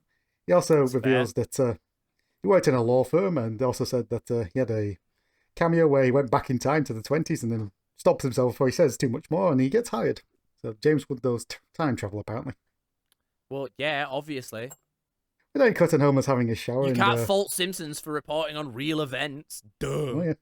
And Homer's in the shower, and Apu's there to greet him with a towel, and Apu assures him that he's not got anything he hasn't seen. Then Apu stops and realizes that there's a lollipop stuck to Homer's chest, and Homer says he likes to have it there. Then cut to Apu in the kitchen, he's stacking cans, and Marge says, this isn't the way we store, because they'll never move that way. We then see Lisa and Bart enthusiastically take some corn because they can see it. Haven't had that in a while. Marge asks Apu if he wants to go to the Quickie Mart, and Apu knocks over all the cans, and he can't go to the place of his spiritual depancing. I also want to point out that fucking sweet corn, hype as fuck. I'll eat a bowl of sweet corn. Hell yeah. That's my contribution. Marge suggests they go to the Monster Mart, and the new Monster Mart, which had a grand opening. Had a grand opening last week. Although they changed the signage, the sign is a lot grander than it was last time. Well, yeah, they had their grand opening. The sign also says where shopping is a baffling ordeal. This whole thing, I'm relatively confident is just a jab at Costco. To be I was going to ask, how is, old is Costco? Good question. I feel like older than The Simpsons, right? The second googling of the I like how it directed me to my nearest Costco, not Founded 1983. 1983. Holy shit. I can't wait to go to a proper American Costco as well. I'm gonna buy so much crap. We see that everything is massive in Monstro, including the 12 pounds of nutmeg. Apu comments that it's a great selection at rock bottom prices, but wonders where the love is. Over the loudspeaker, the man announces that he just wants to remind everyone that he loves each and every one of them, and Apu is not impressed. I like the idea, the notion that a guy that is the manager of a fucking chain, not even a corner shop, this is like a convenience store, is annoyed at the lack of personal touch. That's very amusing to me. We then see our friend Barney, and he's looking for the lampshades, and he unfortunately asks a giant woman-shaped bottle of syrup, which he accidentally knocks over. Barney panics because he's killed her, and it's happening again. It's Mrs. Butterworth's, you fucking heathen. Sorry, to go back to the where is the love bit, like... Where is the love? Where is I'm not aware enough of Costco's practices to, like, know the ins and outs of this. But also, like, I know Idiocracy also riffed on the same kind of thing, because they had the greeters in Costco, and they go, welcome to Costco, I love you. Welcome to Costco, I love you. I've never seen it. That's great. That's fucking funny. Barney, in his attempts to get away from the murder scene, inadvertently crashes into a stack of cranberry Why don't juice, they which show this? Do you know, like, it's all implied. She fought, like, the Mrs. Butterworth's bottle. I put way too much rum in my drink. The Mrs. Butterworth bottle falls over, and you hear the cap coming off and the syrup pouring out, but you don't see any of it. And it's like, this isn't even, like, implied violence. It's a bottle of syrup leaking. Like, this is, I guess, again, it's laziness. No, I'm going to say laziness. These animators are worked to the absolute bone. So I mean, you do see the syrup pour out, but it's very, very quickly done. It just very quickly just turned into a did puddle. not on Disney Plus. Oh, okay. I'm scrolling through frame by frame on Frinkiac. It happens over a few frames. Can you send me a picture? Because genuinely, on my end, you cannot see anything above the shoulders on Disney Plus. What? Oh, okay. Genuinely, this isn't me misremembering it. You cannot see anything above the shoulders when she falls over. You do not see any syrup leave you cannot see that. You cannot see that at all on Disney Plus. Huh. No, okay. That's I gotta be honest wild. with you. I gotta be honest with you. Of all the things that I thought this recording of the podcast and the directions it was going to go in, I didn't think we were going to get derailed by the conspiracy of whether or not there was syrup in Disney Plus. But they don't. Genuinely, go watch it on Disney Plus. They do not show this. They decided to censor this. That's crazy to me. That's insane. No, it's wild. Right. While we're talking, I'm gonna pull up Disney Plus and I'm gonna I'm gonna get a screenshot because they do not show you this. While Matt's looking that up, everybody is fleeing from the tsunami of cranberry sauce that Barney has now created. Oh, this was so funny. I liked this. It was a very dumb joke, but it was very funny. The shop assistant starts screaming for help and then stops and goes, "Ooh, it's fantastic." Yeah, it's fantastic. Then see that Apu and Marge are at the express line, and Apu points out that it's not going to be quick because Abe Simpson's at the front of the line and he's starved for attention as he's telling a story behind his nickel that he got in 1957. There's a For some story reason I thought behind this was nickel. Yeah, I thought this was stories that go nowhere, but I guess he's already done that. This is just a different story that goes nowhere. Yeah. And then, in a personal attack against me, Apu points out that the easiest line to go to is the pathetic single man line. I mean, he's not wrong, because I do like to operate in only cash and no chit chat. And, the line goes quickly, and Marge is very happy. We cut to James Woods in his new role and gives Jimbo his change and calls him back and asks him how he thought he did. Jimbo says he thought he was a bit laboured. So James Woods now won't let him leave the store because he wants to rehearse the scene. He tells Jimbo, "You're you, I'm me." And Jimbo goes, "I'm me." And James Woods says, "Do not jerk me around, fella." Guys, I can't take a screenshot because as soon as you press the screenshot button, it blacks out Disney Plus. So I'm going to genuinely have to take a picture on my fucking phone. What? Oh my god. Right, I've taken it. See, this has become Inception. There is a whole website dedicated to screenshots of Simpsons episodes. Why would they not let you take a screenshot? That's insane. Like those they've lost all control of that a long time ago. Disney Plus are fucking wild, bros. Mm. I did like this scene, though. I will point it out. We then cut to Marge complimenting Apu around the dinner table for helping them get out of the line in Monstro Mart. And Lisa says he taught him how to play the Shinai. And Lisa plays it, and Homer says that's worse than the album Grandpa released. Yeah, it couldn't really be more on the nose about this is what Indians do. Mm. Oh, right. Oh, that looks more like that's kind of cropped to fit an aspect ratio more than anything else, though. I don't know. It's like they've tried to squeeze it into 16:9 and just cut off the top and bottom to make that work. Maybe. Bart demonstrates that Apu taught him how to put his legs behind his head and says he got out of school because he convinced them that he was mangled in a car wreck. Homer points out that the vegetables that Apu is serving him are clearing out his cholesterol.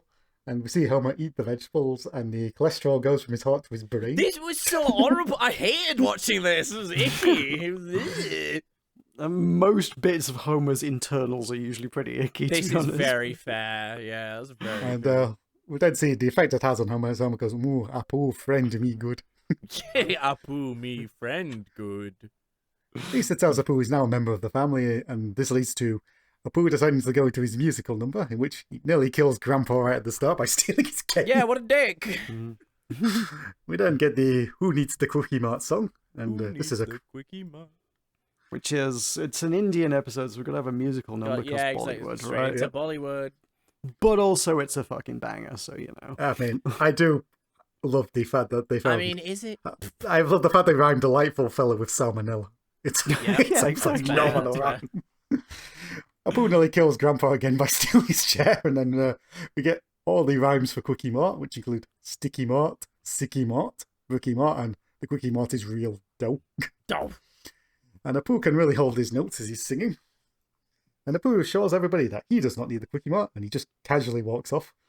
And Homer says that everything's wrapped up much quicker than usual as he checks his I like that little joke. That's great.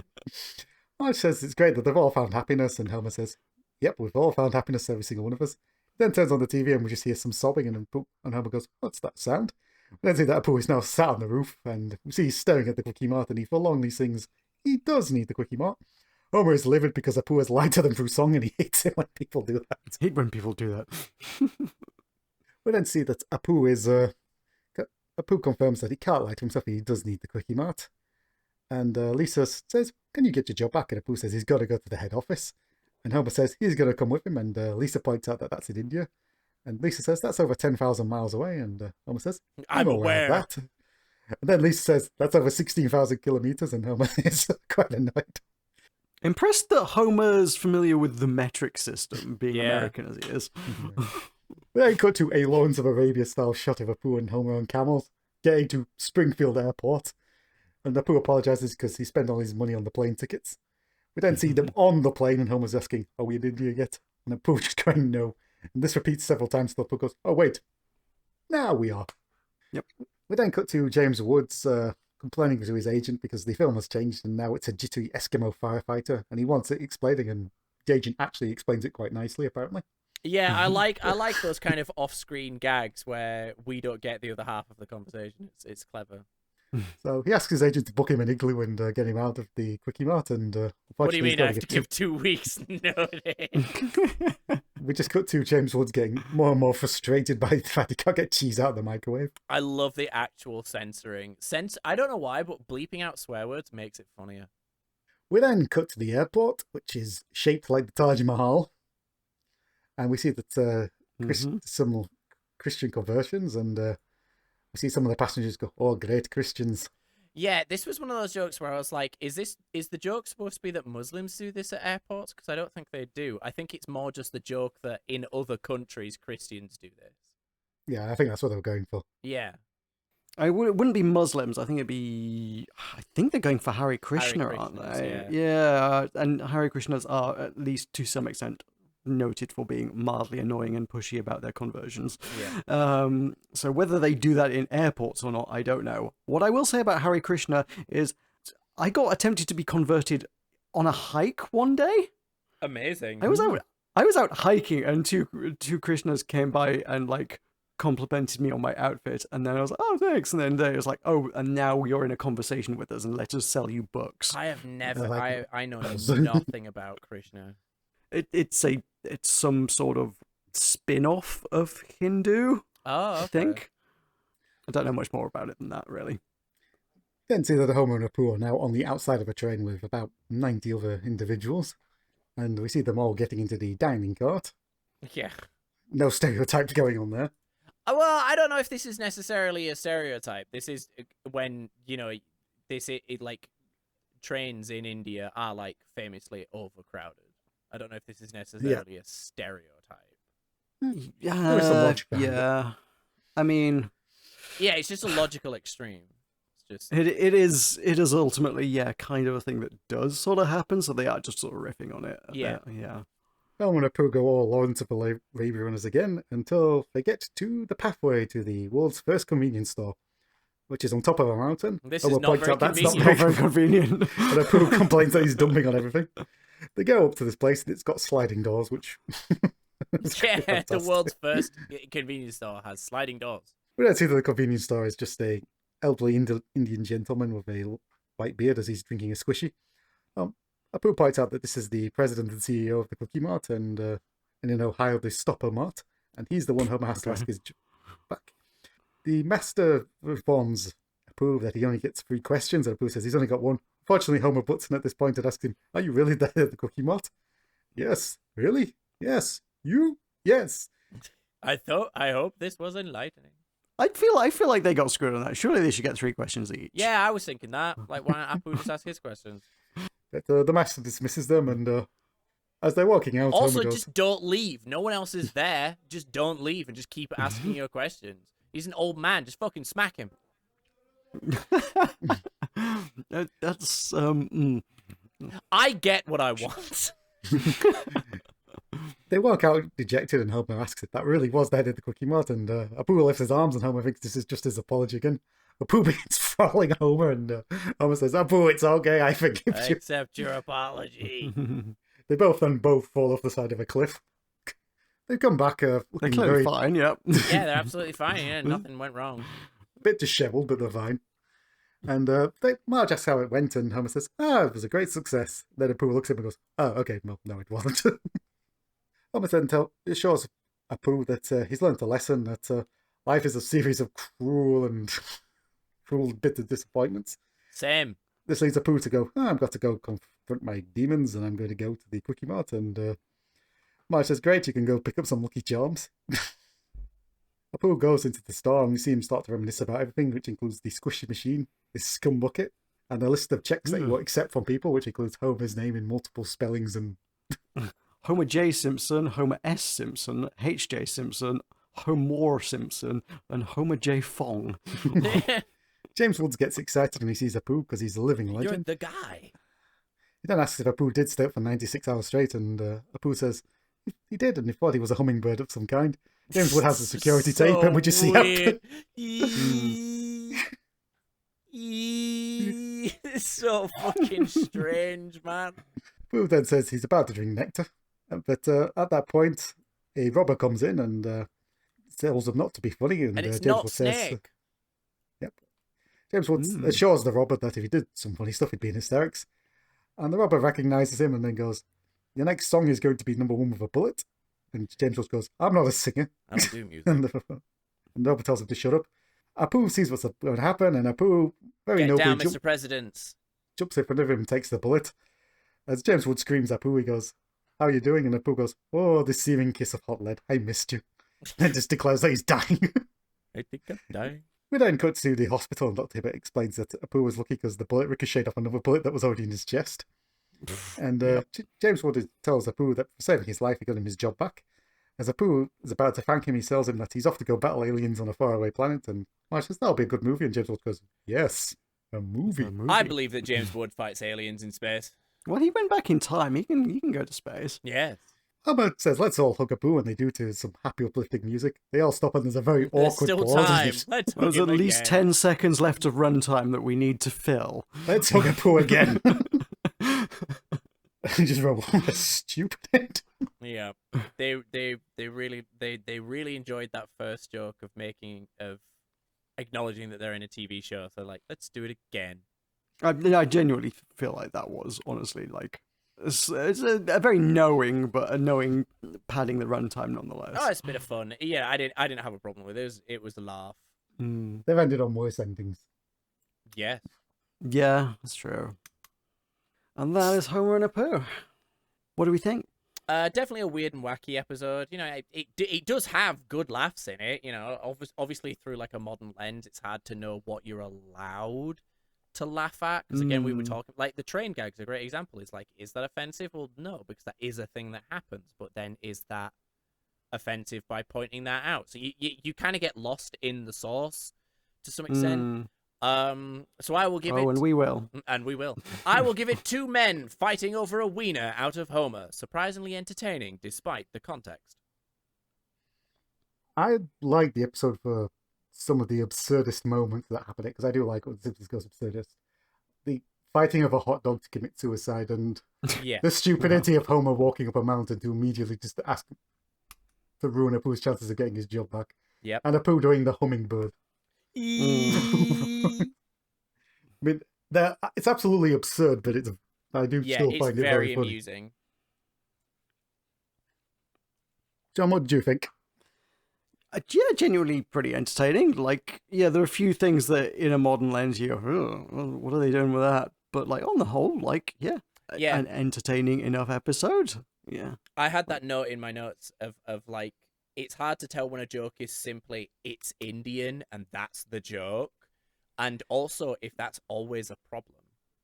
You know what I mean? But I mean, also, so much of it is not even necessarily just it's Indian, but it's something a white guy made up that he thinks seems vaguely Indian. Yeah, I think, that's, again, from someone, this is like the point Michael made about people, you know, this is coming from people that might not be qualified to comment on it. I don't know if the instrument that Lisa plays is Indian. I don't know if the if yoga originated in India, those kind of things, you know, blah blah blah.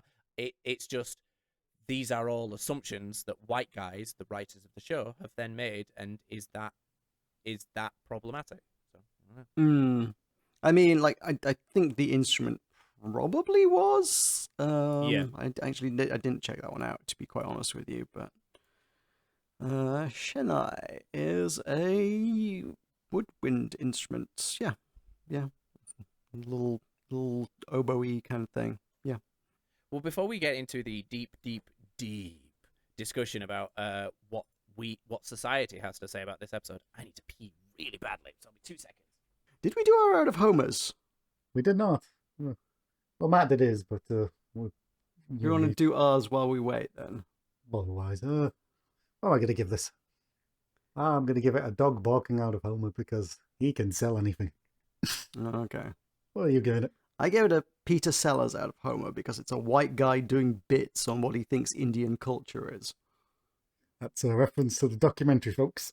It's a reference to Apu specifically, because like the character of Apu, or the voice of Apu, I guess more specifically, is Hank Azaria copying the voice that Peter Sellers did in the, I want to say 60s, maybe even further back, I forget the exact date, but an oldie-timey bit where he was playing an Indian character appropriately in, I keep wanting to say blackface, I guess it's brownface, I don't know if he distinguished specifically, but like he did an Indian guy. This is a very British thing that sort of happened, and I suppose if you look at something like In Half Hot Mum, they did have Indian characters in there, but the prominent lead Indian characters were brown-faced. It's such a shame, because It Ain't Half Hot Mum is like a great show. You could hear us. Cool. Okay. Yeah, I had my headphones on. Okay. Okay, fair enough. And one of the things from the documentary that I kind of hadn't really considered when they were talking about stereotyping, and obviously referencing other stereotypes that the Simpsons did with Bumblebee Man, there wasn't really, and this is something I had never considered, a Indian, South Asian sort of role model type character for a lot of American Indians, which is what the documentary kind of references to, That was which the is big why thing for me. Yeah, it kind of defaultly became a poo. yeah, Yeah, that was the yeah. big thing for me was watching this documentary and being like, because yeah, when I first like heard that there was an issue and stuff, I kind of was like, yeah, I don't see why it's like such a massive deal, because Simpsons, like, you know, like the documentary points out, makes fun of everyone and that kind of thing. But then yeah, if that is the only major South Asian character that is in the media, then yeah, people are going to make assumptions. The one of the things that I was really worried about with like talking about this and stuff like that, other than obviously the whole three white dudes thing, was for me personally, when I didn't have like a major opinion on it. I kind of thought, oh, they're retiring the character for these reasons. I thought, okay, I don't care about Simpsons, so whatever. And then I watched this documentary and I saw a bunch of Indian actors, celebrities, whatever, then say, I was bullied because of this character. So it is problematic. I just kind of went, all right, and accepted it. That was it for me, and that was kind of the baffling. Like, obviously, I'm sure John at least has looked at the reviews of this documentary, and it is just so many people just, using the buzzwords of snowflake, woke, easy event, whatever. Yeah.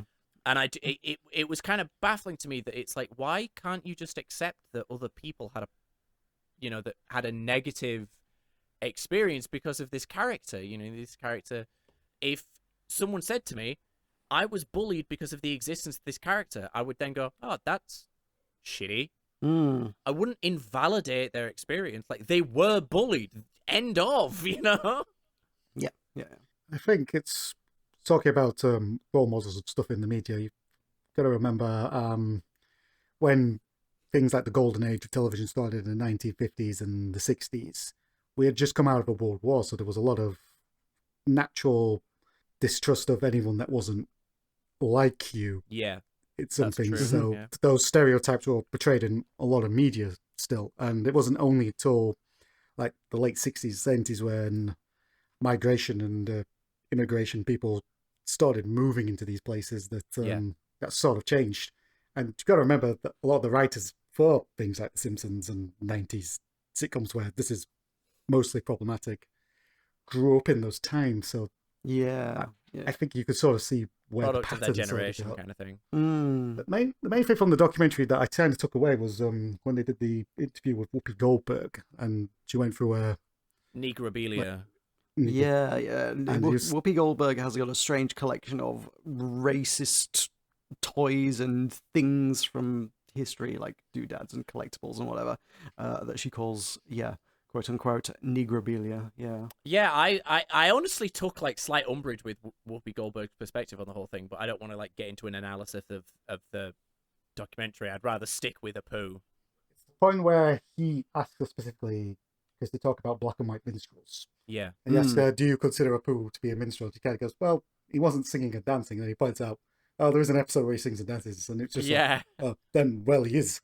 Yeah. I think that moment kind of hits you a little bit. 'Cause it makes you think about it. That seems a bit like, the defining characteristic of minstrelsy, I guess is what it is the singing? It's white dudes in blackface. I think it's the blackface, really. But yeah, so one of the things that I found really interesting, because it was one of the perspectives I saw online, is that Apu is meant to be a commentary on the hardworking people that do get stereotyped to some extent and have to do these kind of like very simple debating jobs in order to make a living and that kind of thing, and they throw themselves into the work because they have to be extra nice, they have to be extra servile in order to keep their job in favor of just a white dude who is underqualified, kind of thing. And it's like, okay, cool, that's what the writers might have intended for the character. I kind of call bullshit on that, but even if that is what the writers intended for the character, that is not how the general public took the character. And thus, when the writers saw how the general public was taking the character and continued to write the character thusly, they are then complicit in how the general public is taking the character. And it no longer becomes what you intended. You are now just participating in, as these people in the documentary said, racist stereotypes. Mm-hmm. I mean, I think the documentary gave us some like interesting perspectives to analyze stuff through as well. Like, I mean, Whoopi Goldberg's stance was just that, like, a lot of historic racism is, she found it just funny, and because it stems from a position of ignorance, and you can't really take offense or get angry at ignorance. Like, that's just funny. I imagine like that's not a universally shared opinion on it. Exactly. Yeah, that's what I was thinking. I mean, Russell Peters had an interesting one. It's like, don't get caught up on colors or words, get caught up on the intent of it. Which I thought was an interesting way to analyze it. And from that particular lens, I would say this episode is not racist, because the thing didn't set out this going, "Oh, let's make a racist episode." Exactly. Like, that's why I was thinking. That's why I was bringing up the whole like intent of the character kind of thing. Is like my dad My dad is not a racist person. I do not think he is. He is an ignorant person. He does not intend to say mean and offensive things. That does not mean that what he says sometimes when he does the Ching Chong Chinaman, like, voice, my dad is not saying that because he thinks Chinese people are lesser or anything like that. He just thinks the voice is funny. And, the voice being the pertinent part of Apu and stuff like that. Cool. They're not doing it because they think the writers aren't doing, Hank Azaria's not doing the voice because he thinks Indians are lesser. He's not doing the voice because he thinks it is something that needs to be mocked. He's thinking because the voice just sounds kind of funny. But then when, again, in the schoolyard, or the playground as we call it, in the playground, if kids are using that as ammunition to bully a kid that looks different to them, you can't then say that it isn't a problem.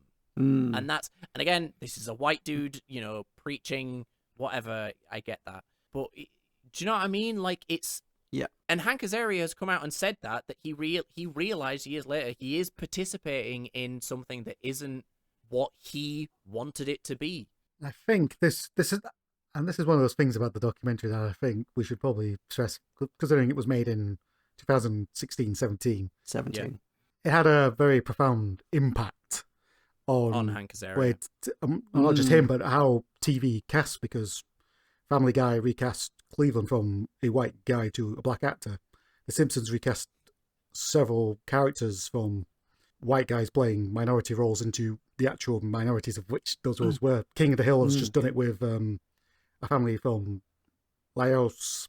They've actually got Laos actors playing those roles now. Yeah. Oh, right. Okay. Yeah. Another ones. Yeah.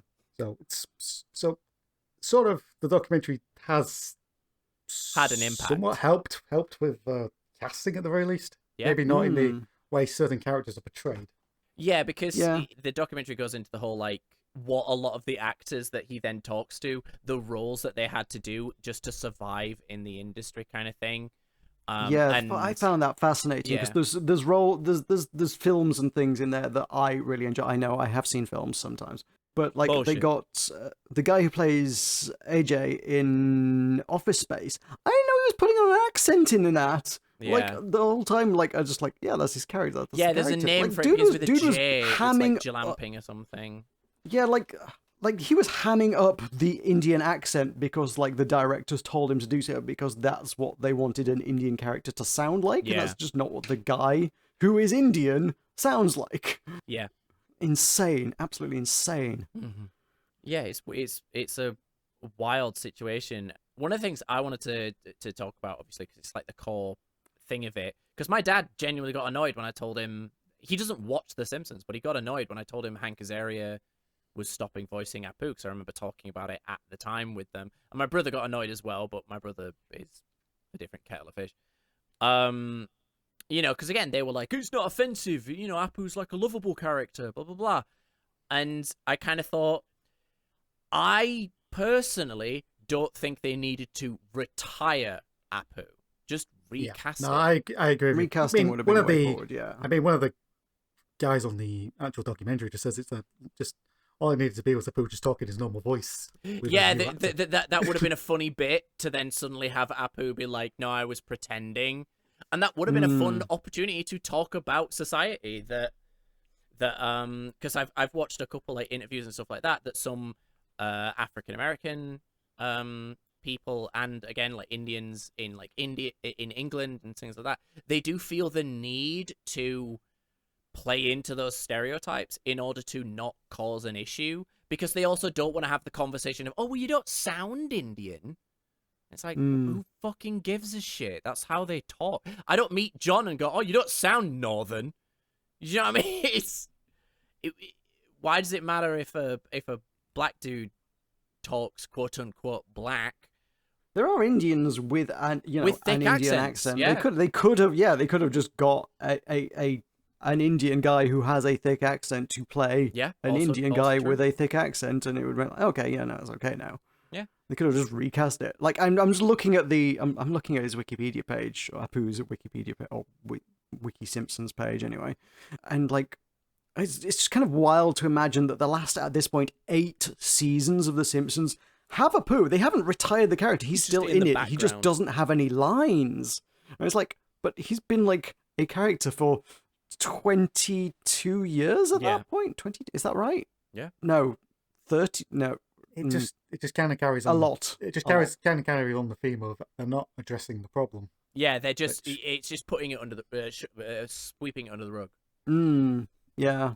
Like I mean, as you say, like plenty of people have recast things, so it would be trivial to recast. And it's like the actor who plays Apu's nephew, who he said he wanted to do this bit where he talks about the fact that Apu doesn't even sound like an Indian. He sounds like a white dude doing an impression of my grandfather or something. Yeah, and he said which is literally it, because it's like, as we say, like Apu as a character is Peter Sellers doing in brownface, doing an impression of an Indian in the 60s. Yeah. And has shaped, American and I guess the Western English-speaking world's perception of what Indians are through this dominant form of media for like 30 years now, 30-some years. Yeah, I agree. Yeah, so they I agree with Michael that they didn't address the issue. They just kind of moved on from it, and it's this kind of thing that's happened with Simpsons, in my opinion. One of the reasons why it has failed to stay relevant despite the fact that it continues to exist is that it doesn't adapt. Simpsons doesn't adapt. It continues to be Simpsons. Whereas as much as I'm not a fan, personally, of South Park or Family Guy. I liked older South Park, whatever, we all did when we were kids. Family Guy, American Dad, they are very modern. They do take the opportunity to make modern jokes, even if that joke is just, Lois, this is the time that reminds me of Matt Groening doing a bad cartoon. Whatever. I can't do a Peter impression. Even if those jokes, to me, aren't funny, those jokes are adapting to the modern world. Those jokes are like American Dad is an incredibly political show. That the whole point of the show is being political. Again, not necessarily in ways that I am super enthused about, but it adapts, it changes. Family Guy found its niche and adapted accordingly. Again, whether you continue to enjoy it is not the point. But Simpsons doesn't adapt. And when it comes into problems with the fact that it is still a show from the 90s in 2025, they just then quietly remove the character and move on. Mm-hmm. Sorry, I know that was kind of long-winded, but... Yeah, I mean, to go back to that point of, like, adaptation, and also, we mentioned in, I think, season 22 or something, Apu's nephew shows up, and they got an Indian American guy to play him, but we're like, no, you do your own voice, you don't need to do the accent. And he gets the line that's like, oh, you sound like a stereotype.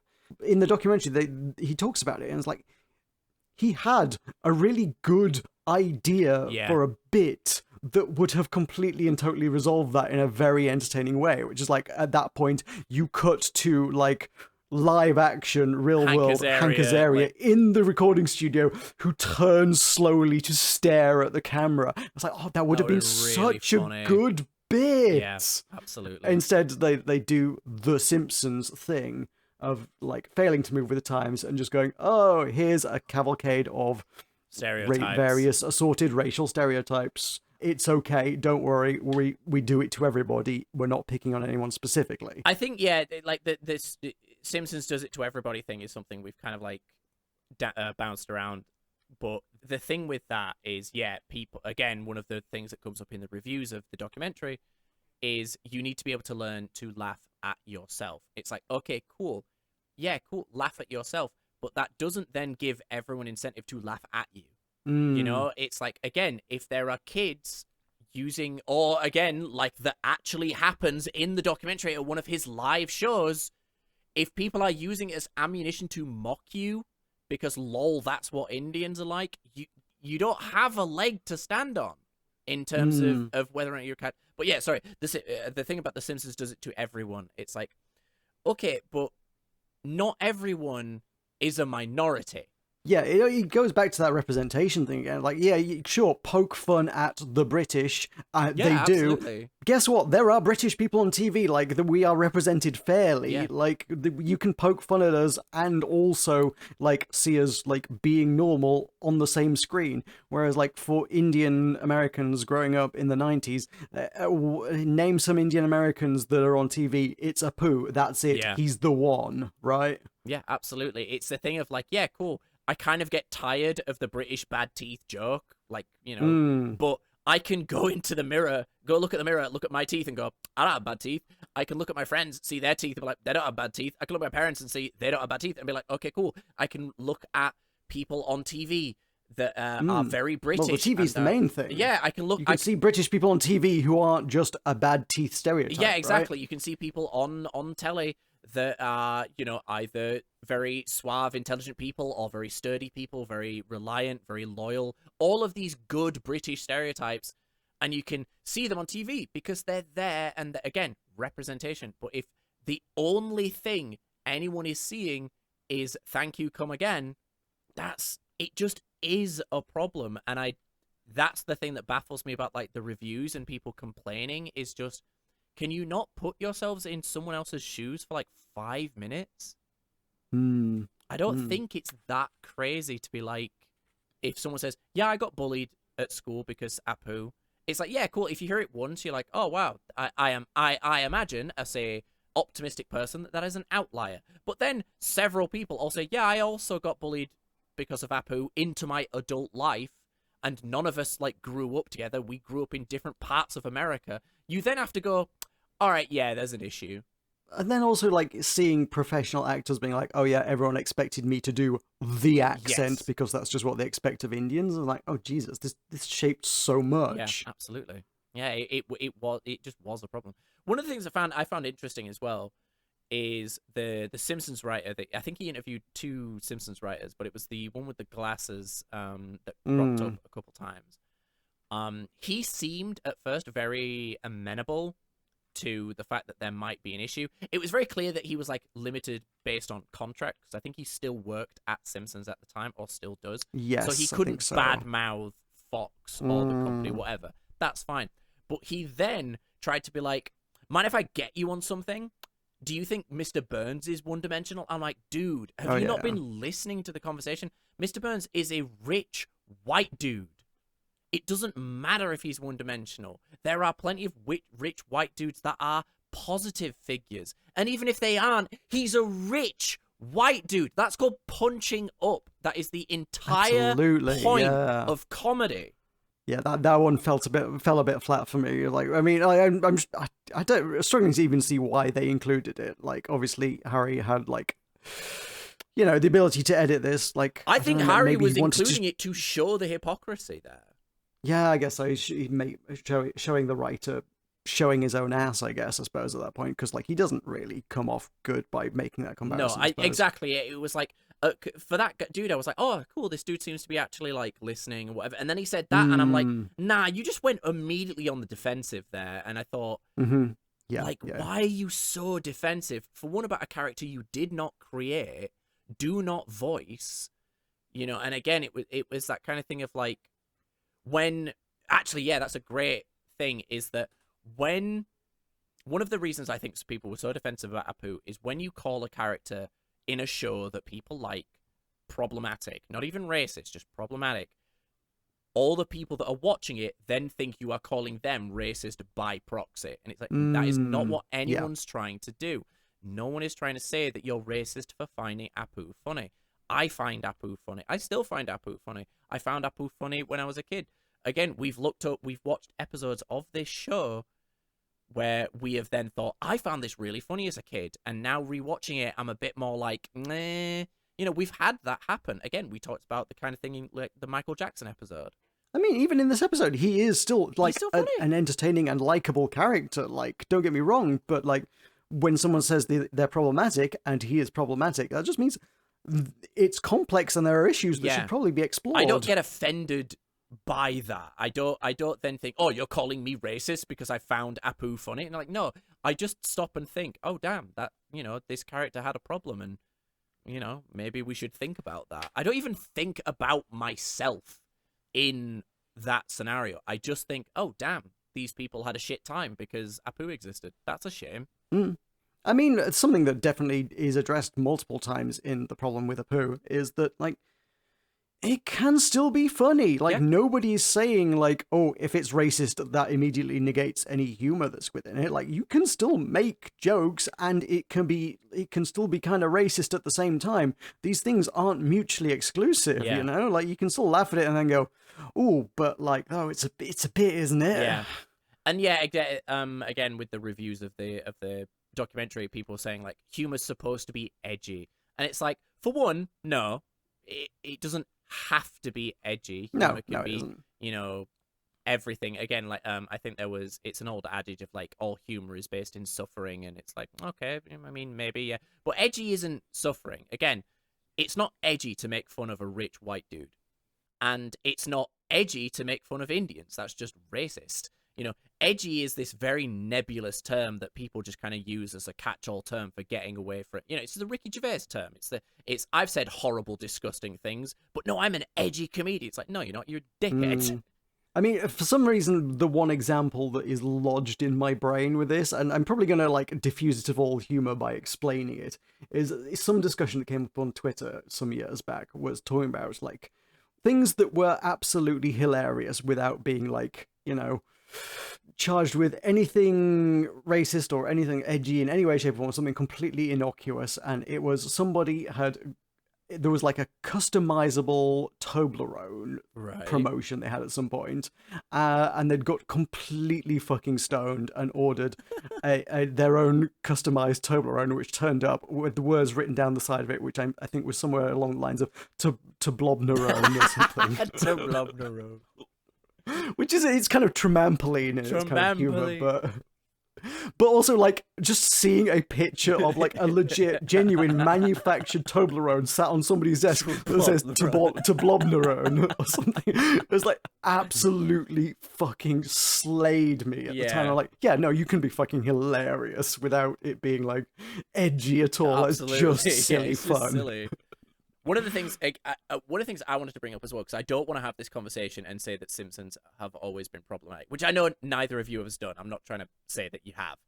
What I'm saying is that, 90% of the time, Apu isn't necessarily a problematic character.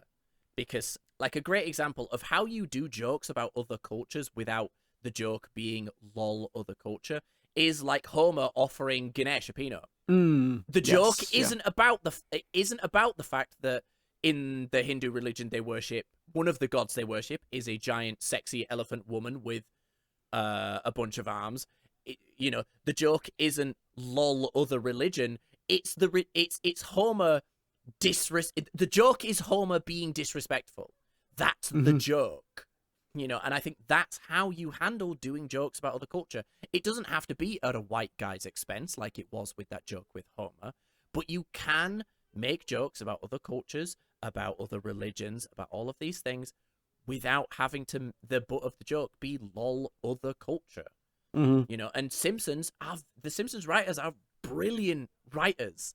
They're very capable They can be. of writing clever humor. But they are still people, So when the original character of Apu, known as Clerk, yeah, and someone in the writers' room I think that the documentary implied that it was Hank Azaria, but I don't think it was. It was just a writer. It was just one of the writers did a faux Indian accent when reading the character. No, So then, I think the story was that, like, when they wrote it, they said, don't do an Indian accent. And then when they were just sort of, like, around the table doing a table read kind of thing, Hank just, like, So it was naturally Hank? went in. Yeah, it was Hank. Right, He just kind of okay. naturally went into that accent, and everyone went, hey, that's a funny accent. We love that accent. yeah. So they all just kind of collectively. But that's what I'm saying is like the Simpsons writers, just like anyone else, is very susceptible to the biases of the time. So they, and they fell into it. But again, like that Simpsons writer getting defensive and being like, "Do you think Mr. Burns is one-dimensional?" It's like, dude, don't get on the defensive. Just stop, think, and adapt. And again, Simpsons doesn't adapt. They just don't. And if they did, the show would be better for it. Again, like, look, I've had this conversation with Blaney. I think I've had it with John before. The Simpsons would have ultimately been a better show if the characters aged. Yeah. If they aged and the world around them changed, I would not be that bothered if now that we're on season 30, Homer and Marge had passed away or were in retirement homes or whatever, and it's now about Bart and Lisa with their kids.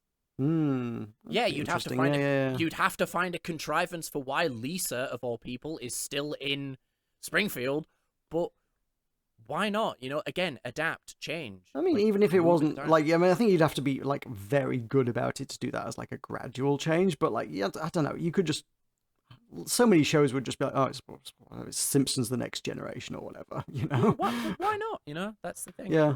But the Simpsons characters not aging is just a symptom of the major problem that Simpsons doesn't adapt.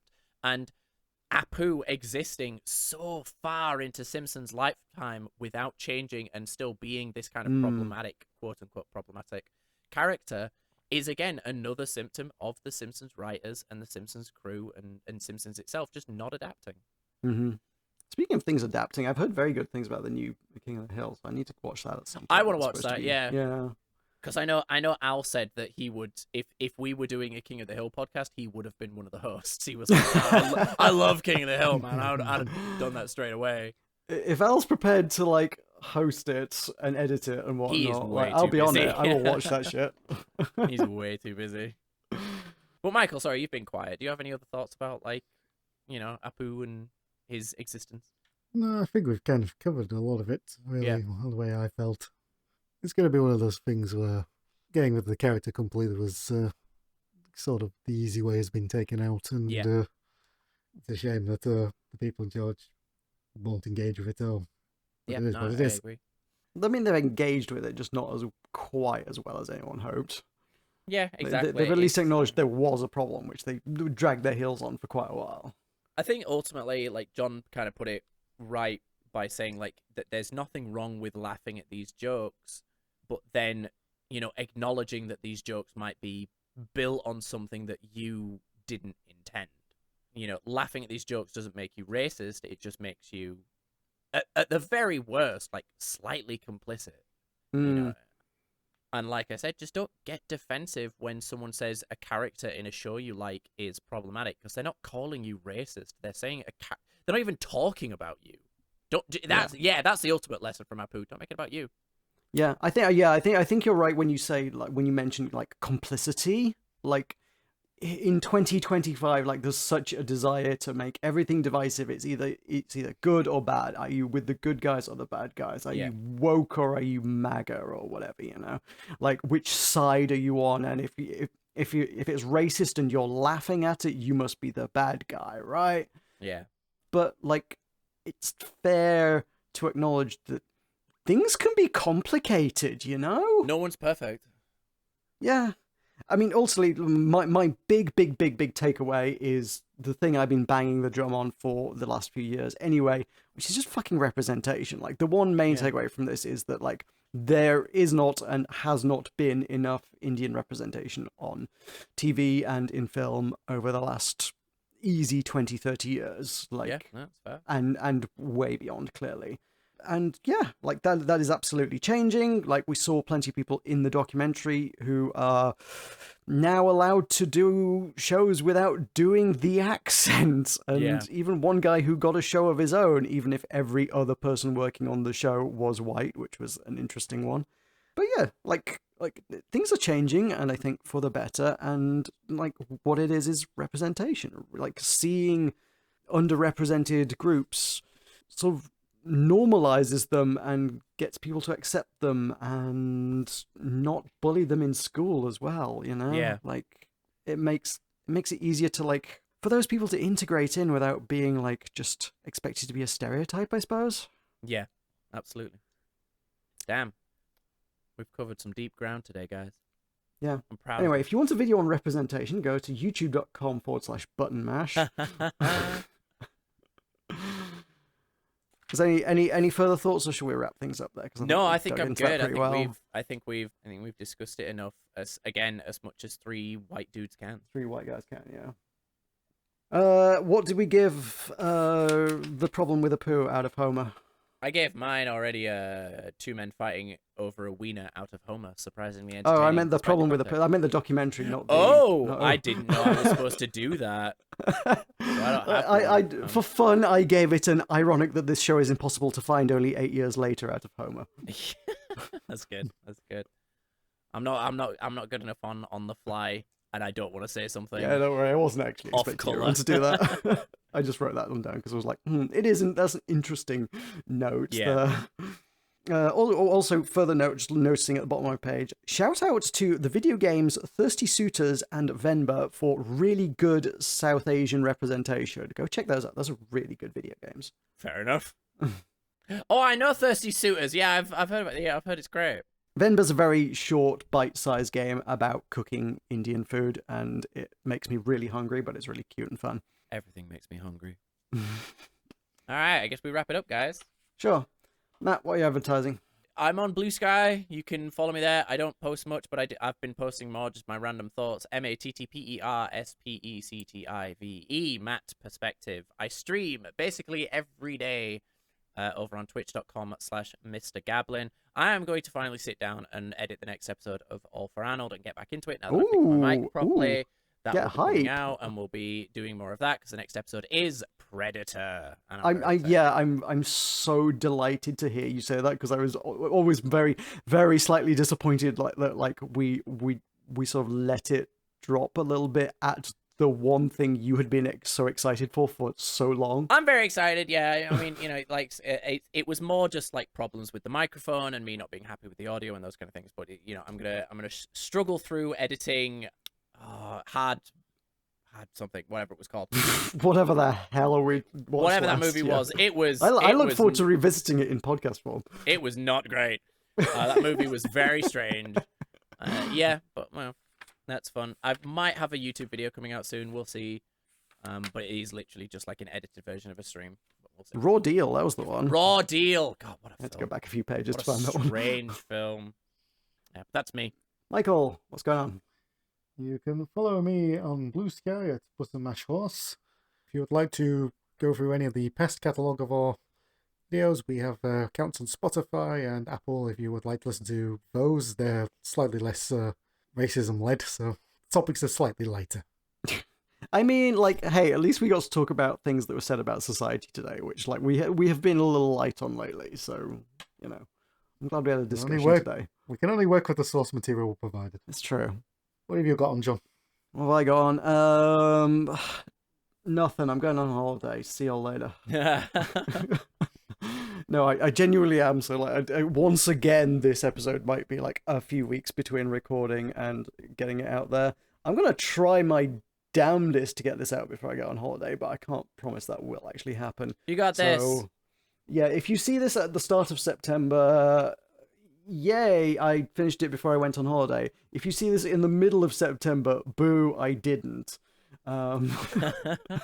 Is where I'm at on that one. Otherwise, if you do want to hear my musings, go to Blue Sky, where I'm at maroka.bsky.social.